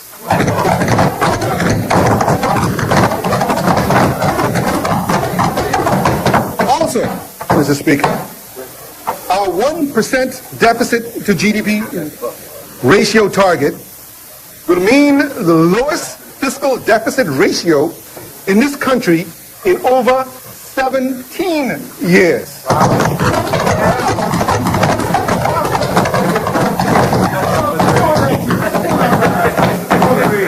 That's right, Mr. Speaker. This will mark the lowest deficit ratio this country has seen in nearly 2 decades.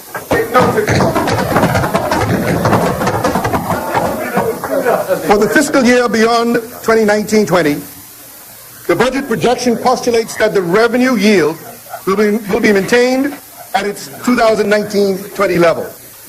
As well, the projections reflect our commitment to keeping a tight rein on the growth of primary recurrent expenditure. Capital spending is projected to grow in line with the economy.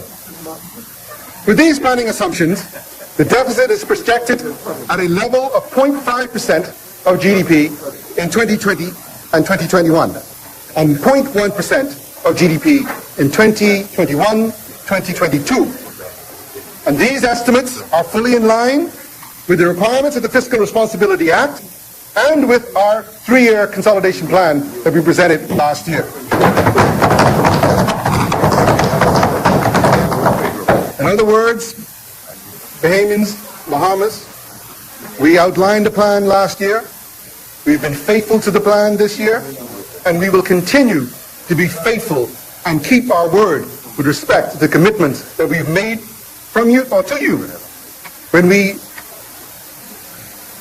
raised value-added tax rate as a result of having to meet commitments that we met in office that had been ignored, and the people and the service providers who had not been paid. We are staying faithful to our plan and our commitment to the Bahamian people. Mr. Speaker, our government's approach to managing the economic and fiscal affairs of the nation is governance in the truest sense of the word. We know what needs to be done during the course of our mandate. We have a sensible plan to do it, and we remain steadfast in our resolve to implement that plan. Throughout our initiatives, we are mindful of and firmly committed to the need to be fully transparent, accountable, and responsible to the people. For it is the hard-earned dollars of the Bahamian people that we collect, and it is those very same dollars that we then spent on programs, services, and infrastructure to serve the critical needs. As such, we must never lose sight of the fact that it is indeed the people's time and the people's budget.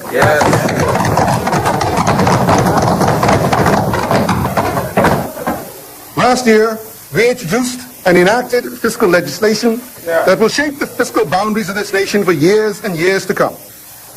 We have put an end to fiscal mismanagement, and we have placed a legally binding sense of accountability on the government of the Bahamas.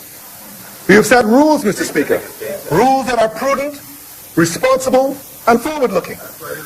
The budget exercise is no longer a guessing game of how much we think we will need to raise in revenue, or how much we think we will need to spend. Now our revenue intake and aggregate expenditure are set within the confines of what has been legally mandated, as well as against the 3-year fiscal plan that we introduced last year to bring our fiscal house in order and put our debt levels on a sustainable trajectory for the betterment of our people. In doing this, we have set a new precedent for proper budgeting in that we have now implemented monthly meetings with each government agency to go over their expenditure plans and ensure that they remain in line with the ceilings set forth in this budget year, and that funds are utilized appropriately to advance the key initiatives and priorities of this government. Our in-year reporting also ensures that we remain transparent in the way in which we acquire and use public funds, making us accountable to our citizens, as we should be. Our government has ushered in a new era of sound, transparent, and responsible fiscal management, supplemented by a broad spectrum of critical and transformational structural reform that will set a proper and stable foundation for sustained private sector-led economic growth and job creation. I firmly believe that our revamped model of governance will indeed give rise to a better future for all Bahamians.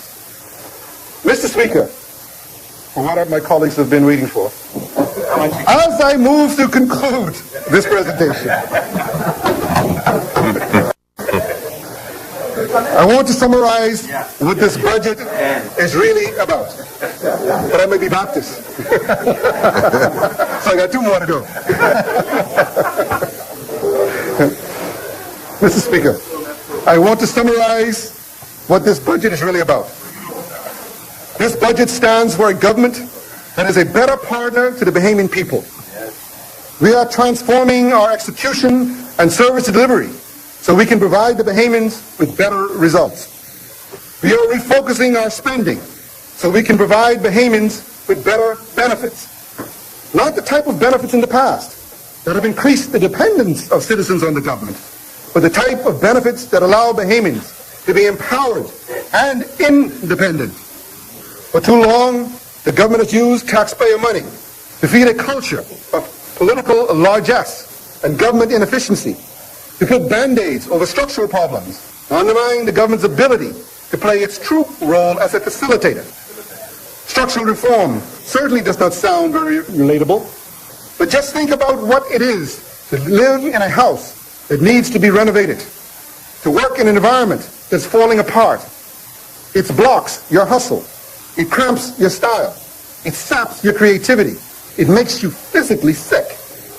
The reality is, the Bahamian government is like a house that needs repairs. In some areas, the walls need to be gutted, and the roof needs to be completely rebuilt. In other parts, new electrical wires need to be installed, along with new pipes and fixtures. The government is not supposed to be a barrier to progress. Citizens are not supposed to feel constrained in the pursuit of their dreams by a government that does not have its own house in order. The Bahamas has reached adulthood, and it is time for the government to act like it. The true role of government is to facilitate the personal pursuits and self-expansion of Bahamians, whether socially, culturally, spiritually, or in business.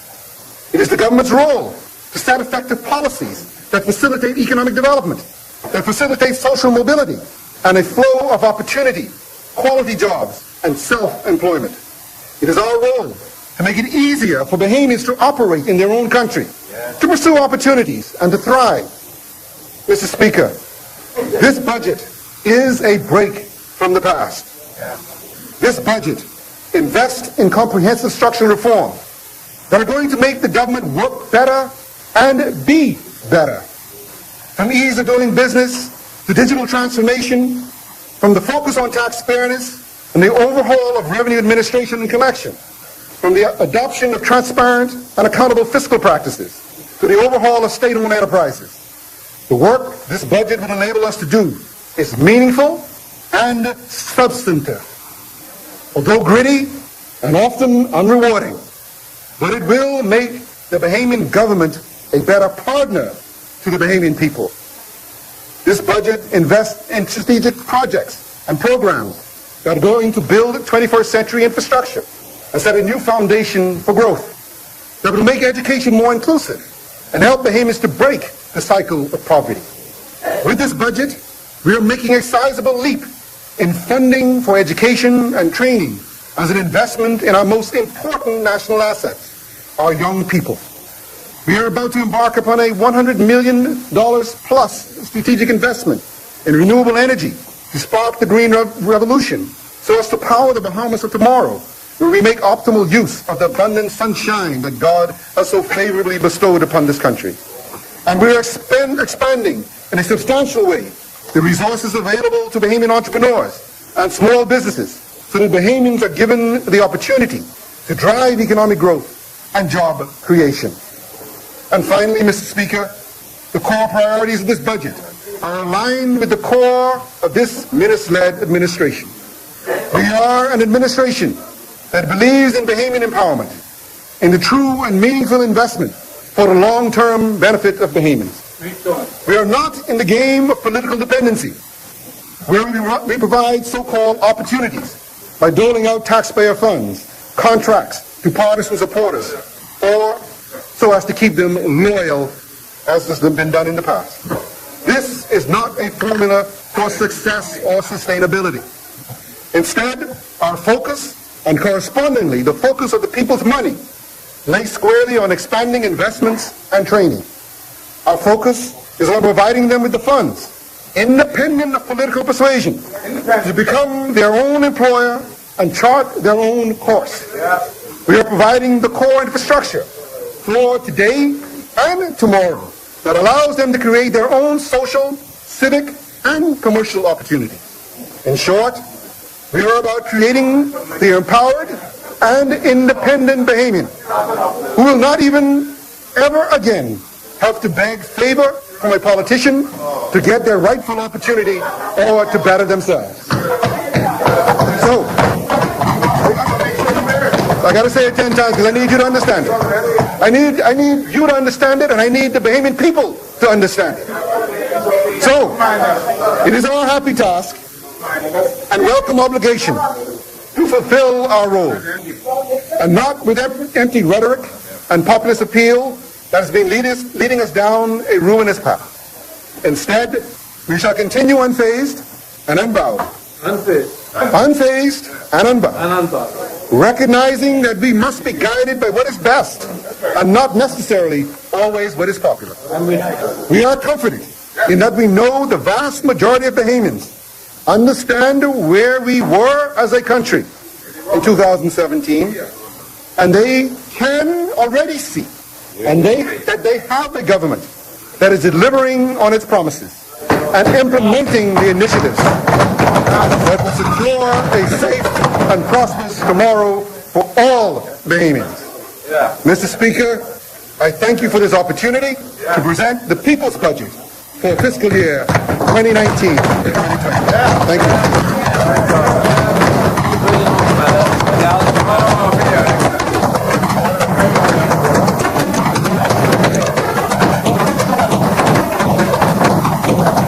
Order that the communication be brought up.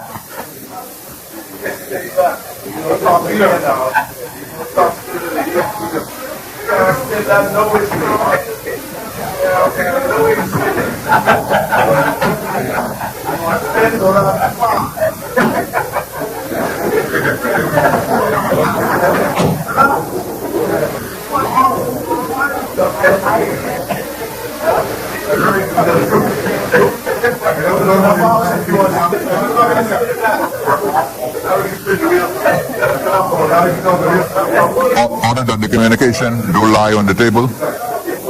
Further statements and communications by ministers. Communications by the clerk. You're over there now. You can table that. You can table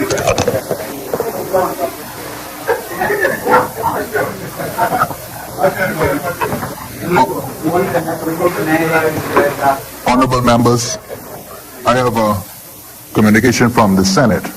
The Honorable Senate acquaints the Honorable House of Assembly that they have passed the following bill accompanying message 28, dated the 28th of March 2019 from the Honorable House of Assembly. A bill for an act to amend the Road Traffic Act to require the payment of outstanding fines in respect of traffic offenses before the grant of a driving license, to require the immediate production of certificate of insurance, driver's driving license upon request by a police officer, and to prohibit the use of electronic communication device while driving. Order that the message from the Senate do lie on the table.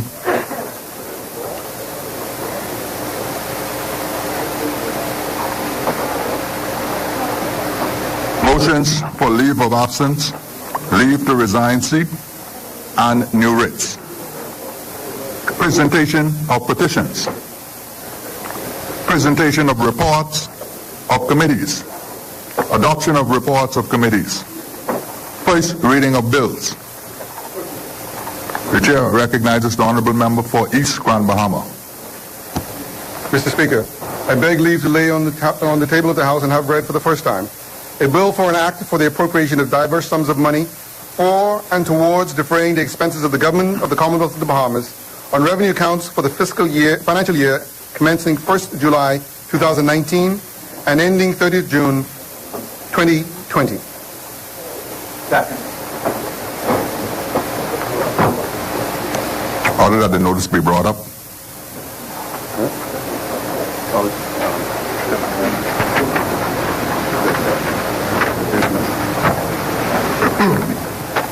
Honorable members, it has been moved and seconded that the following bill be read for the first time. A bill for an act for the appropriation of diverse sums of money for and towards defraying the expense of the government of the Commonwealth of the Bahamas on the revenue account for the financial year commencing the 1st of July 2019 and ending the 30th of June 2020. As many as are in favor will remain seated. Those who oppose will stand. Order that the bill be read for the first time. A bill for an act for the appropriation of diverse sums of money for and towards defraying the expenses of the government of Commonwealth of Bahamas on revenue account for the financial year commencing 1st of July 2019 and ending the 30th of June 2020. Further first reading of bills. The chair recognizes the honorable member for East Grand Bahama. Mr. Speaker, I beg leave to lay on the table of the House and have read for the first time a bill for an act for the appropriation of the sum of $235 million for and towards defraying the expenses of the government of the Commonwealth of the Bahamas for capital development for the financial year ended 30 June 2020. Second. Order that the notice be brought up.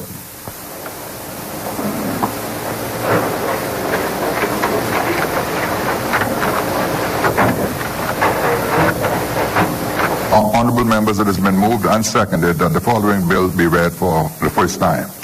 A bill for an act for the appropriation of the sum of $235 million for and towards defraying the expenses of the government of the Commonwealth of the Bahamas for capital development for the financial year ending the 30th of June 2020. As many as in favor will remain seated. Those who oppose will stand. Order that the bill be read for the first time. A bill for an act for the appropriation of the sum of $235 million for and towards defraying the expenses of the government of the Commonwealth of the Bahamas for capital development for the financial year ending the 30th of June 2020. Further first reading of bills. The chair recognizes the honorable member for East Grand Bahama. Thank you, Mr. Speaker. Mr. Speaker, I beg leave to lay on the table of the House and have read for the first time a bill for an act to amend the Stamp Act. Order that the notice be brought up.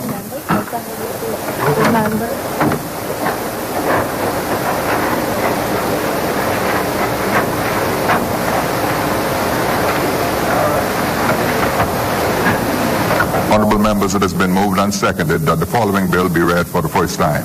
A bill for an act to amend the Stamp Act. As many as are in favor will remain seated. Those who oppose will stand. Order that the bill be read for the first time. A bill for an act to amend the Stamp Act. Further first reading of bills. The chair recognizes the honorable member for East Grand Bahama. Mr. Speaker, I beg leave to lay on the table of the House and have read for the first time a bill for an act to amend the Value Added Tax Act. Order that the notice be brought up.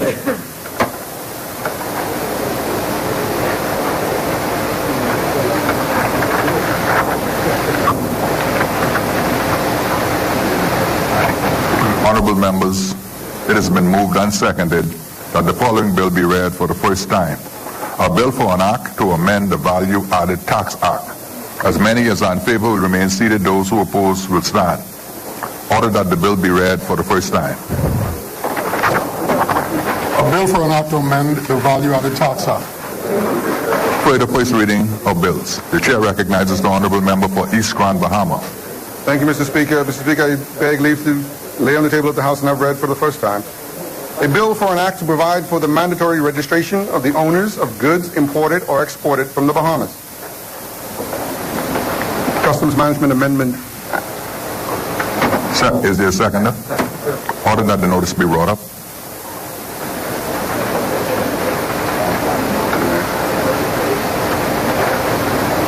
Honorable members, it has been moved and seconded that the following bill be read for the first time. A bill for an act to provide for the mandatory registration of the owners of goods imported or exported from the Bahamas. As many as are in favor will remain seated. Those who oppose will stand. Order that the bill be read for the first time. A bill for an act to provide for the mandatory registration of the owners of goods imported or exported from the Bahamas. For the first reading of bills, the chair recognizes the honourable member for East Grand Bahama. Mr. Speaker, I beg leave to lay on the table of the House and have read for the first time a bill for an act to amend the Real Property Tax Act. Order that the notice be brought up.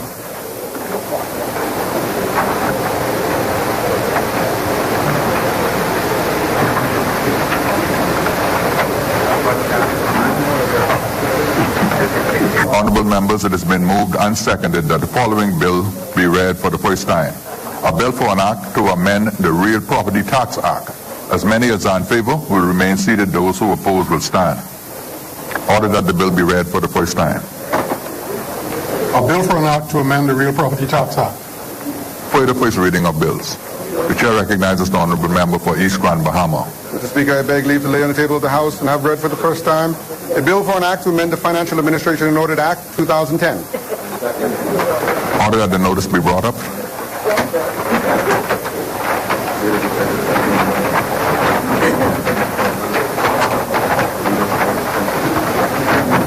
Honourable members, it has been moved and seconded that the following bill be read for the first time. A bill for an act to amend the Financial Administration and Audit Act 2010. As many as are in favour will remain seated. Those who oppose will stand. Order that the bill be read for the first time. A bill for an act to amend the Financial Administration and Audit Act 2010. For the first reading of bills, the chair recognizes the honourable member for East Grand Bahama. Mr. Speaker, I beg leave to lay on the table of the House and have read for the first time a bill for an act to amend the Bank and Trust Companies Regulation Act to provide for revisions to the license fee structure of banks and for other related purposes. Order that the notice be brought up.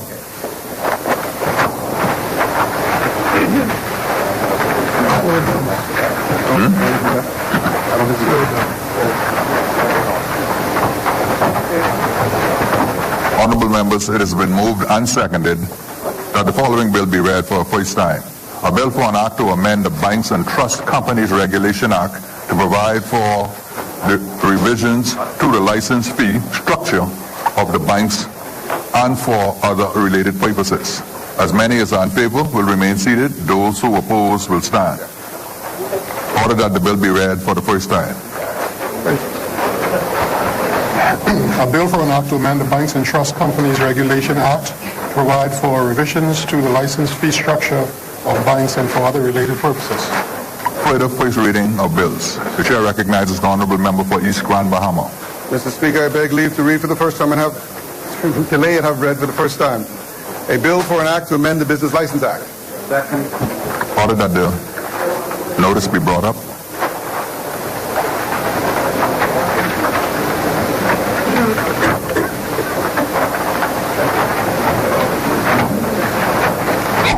Honourable members, it has been moved and seconded that the following bill be read for the first time. A bill for an act to amend the Business License Act. As many as are in favour will remain seated. Those who oppose will stand. Order that the bill be read for the first time.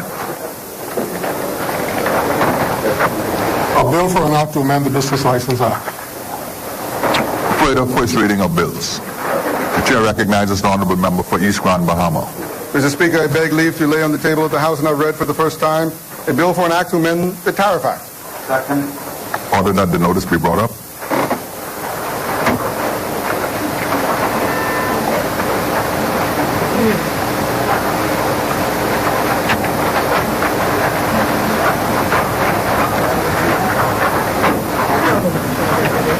Honourable members, it has been moved and seconded that the following bill be read for the first time.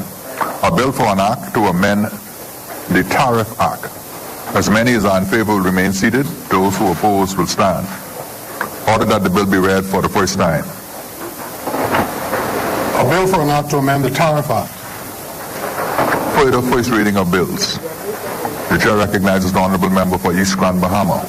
Mr. Speaker, I rise to lay on the table of the House and have read for the first time a bill for an act to amend the Excise Act. Second. Order that the notice be brought up.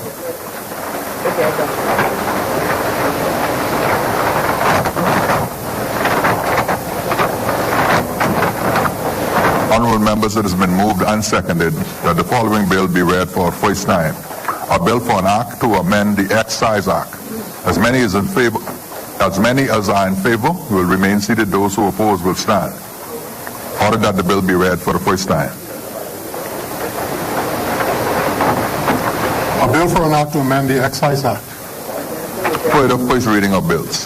The chair recognizes the honorable member for East Grand Bahama. Thank you, Mr. Speaker. I beg to lay on the table of the House and have read for the first time a bill for an act to amend the City of Nassau Revitalization Act. Second. Order that the notice be brought up.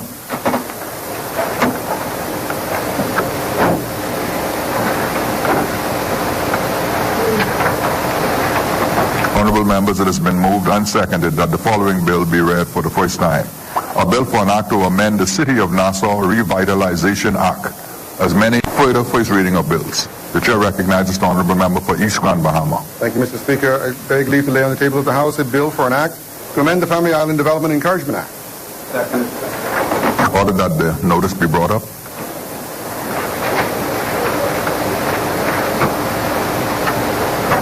Honorable members, it has been moved and seconded that the following bill be read for the first time. A bill for an act to amend the Family Islands Development Encouragement Act. As many as are in favor will remain seated. Those who oppose will stand. Order that the bill be read for the first time. A bill for an act to amend the Family Islands Development Encouragement Act. Further first reading of bills. The chair recognizes the honorable member for East Grand Bahama. Mr. Speaker, I beg leave to lay on the table of the House and have read for the first time a bill for an act to amend the Spirit and Beer Manufacture Act. Second. Order that the notice be brought up.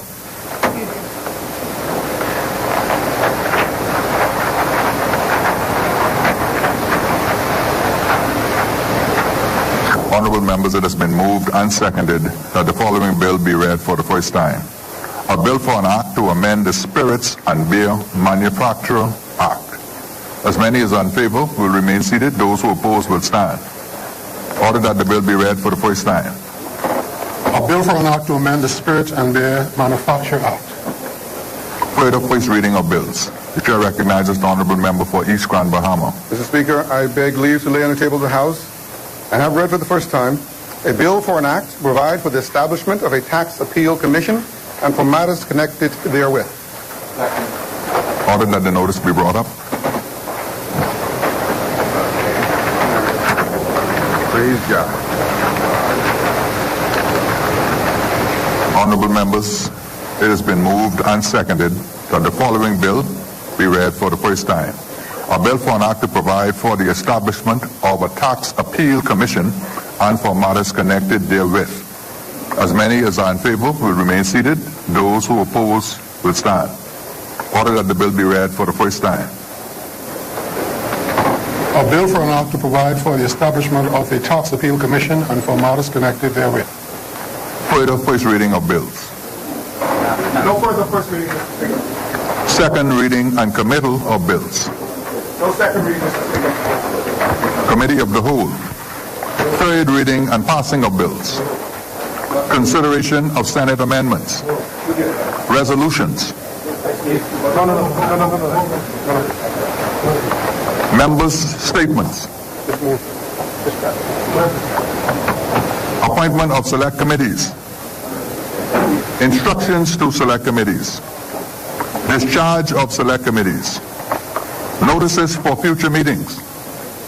The chair recognizes the honorable member for Mangrove Key, South and Central Andros. Mr. Speaker, just to inform me that all notices standing in the name of Majesty's Loyal Opposition remain. Thank you. Thank you, honorable member. The chair.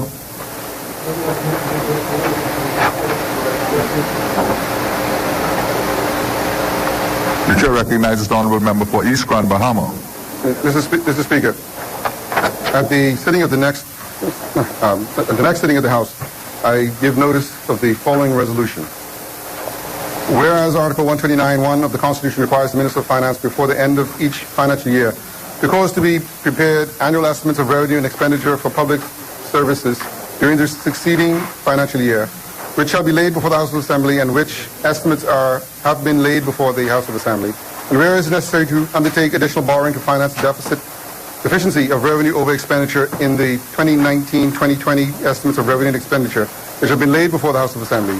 And whereas Section 4 of the Bahamas Registered Stock Act, Chapter 362, prescribes the conditions under which the Minister of Finance may raise any sum of money or part thereof by the creation and issue of registered stock. And whereas from time to time the House of Assembly has approved borrowing by way of loan agreements with banks to finance approved expenditure. And whereas Section 3 of the Development Loans Act, Chapter 382, prescribes the conditions under which the Minister of Finance may borrow monies externally or internally in currency of the United States of America affected and secured by the issue and sale of bonds. And whereas by Section 18 of the Financial Administration and Audit Act 2010, number 26 of 2010, it is provided that no loan shall be raised by the government and no guarantee involving a financial liability shall be binding upon the government unless entered into with the prior approval signified by resolution of the House of Assembly. Now, therefore, be it resolved that this House, 1, authorizes the Minister of Finance to raise by way of loan or loans the sum of $72,387,438 in such currency as the Minister may determine. 2, authorize the Minister to raise such amount by way of A, creation and issue of registered stock under Section 4 of the Bahamas Registered Stock Act, Chapter 362.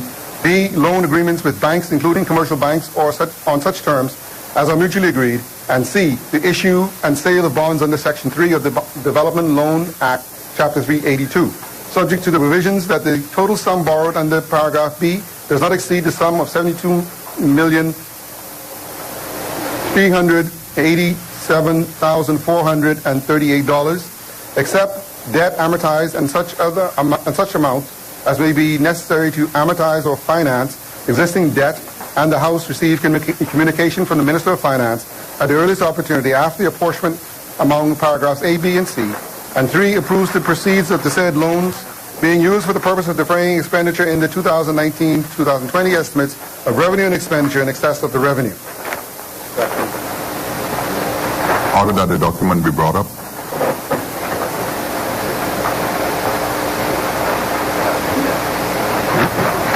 Next matter.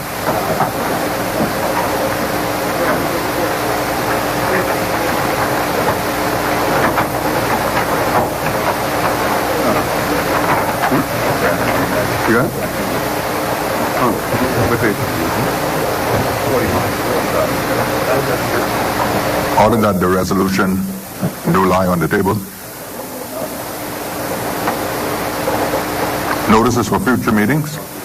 The Chair recognizes the Honourable Member for East Grand Bahama. Mr. Speaker, at the next sitting of the House, I notice that I intend to move the following resolution.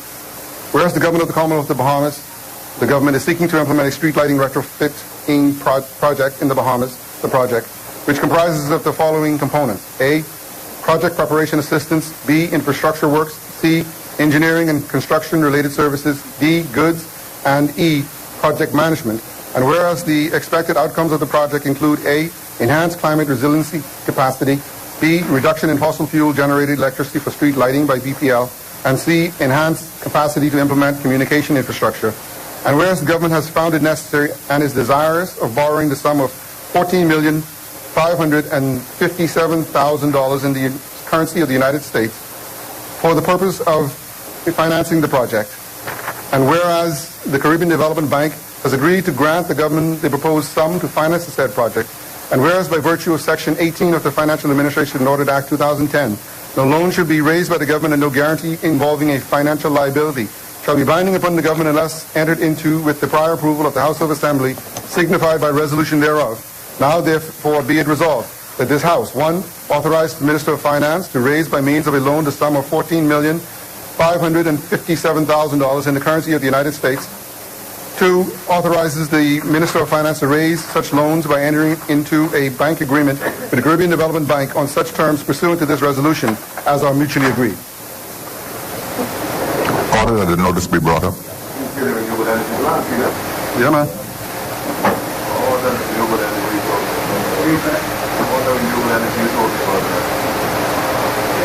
Order that the notice to lie on the table. Further notices for future meetings. The chair recognizes the honorable member for Bamboo Town. Mr. Speaker, thank you. I renew all matters in the name of the government and do signal that the debate will begin in earnest on the 5th of June, the 5th and 6th, the 7th being a holiday. And so, Mr. Speaker, I will move that the House adjourns until 10 a.m. Wednesday, the 5th of June, 2019. Thank you, honorable members. Honorable members, just before the adjournment, I wish to draw your attention to the rules with respect to order in the House and in committee.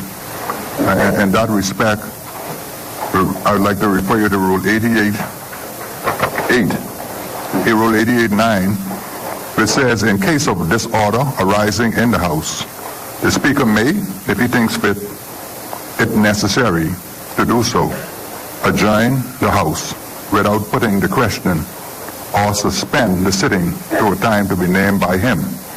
And Rule 88.12 says, an officer of the House shall act on order from the chair under these rules and as provided by the Powers and Privileges Senate and House of Assembly Act, Chapter 8, and any other law. Also, the rule with respect to broadcasting, so that the media would be familiar with the rule with respect to incidents in the House. Rule 89.9 says, in the event of unparliamentary behavior or disturbance by strangers on the floor of the House, the camera is to be focused on the chair to ensure the offending incident is not shown. In other words, when an incident of that sort that happened this morning, the rules of the House suggest to the press that such broadcast of such incidents is prohibited. And that same rule is repeated again in Rule 90, subsection 4. Now, I made mention of that because I see that incident this morning as a very, very serious breach of the security of the Parliament of the Commonwealth of the Bahamas. And such breach should not be tolerated, whether it be by strangers or by members.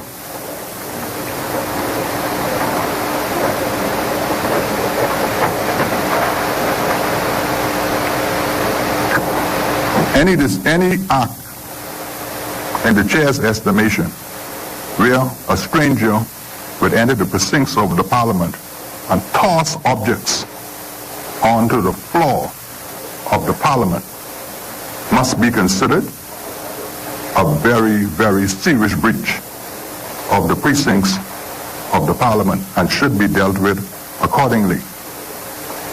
At this time, the chair would reserve a decision other than the decision already made, which was that the offending party is prohibited from entering the precincts of this Parliament for the remainder of this session. With respect to the adjournment, the chair recognizes the honourable member for Cat Island, Rumpke, and San Salvador. This requires some clarification from the member from East Grand Bahamas. He spoke about the reclassification, and no, I'm not talking about the business license. The member spoke, right, and he said, and this is right after he swallowed the termite. Maybe that's what happened. I have a classification. You have reclassified. It's a new structure. He spoke to a new structure. The presentation being reordered in some way or reclassified. And if you want to understand what the actual allotments are, there will be an annex to it to be able so we can see what is included in those allotments. Now we don't have that annex. That's what I'm pointing out. The chair recognizes the honourable member for East Grand Bahama. If I may help the member, he's mixing apples and oranges, but I would refer him. I'd refer him to page 208 in the book.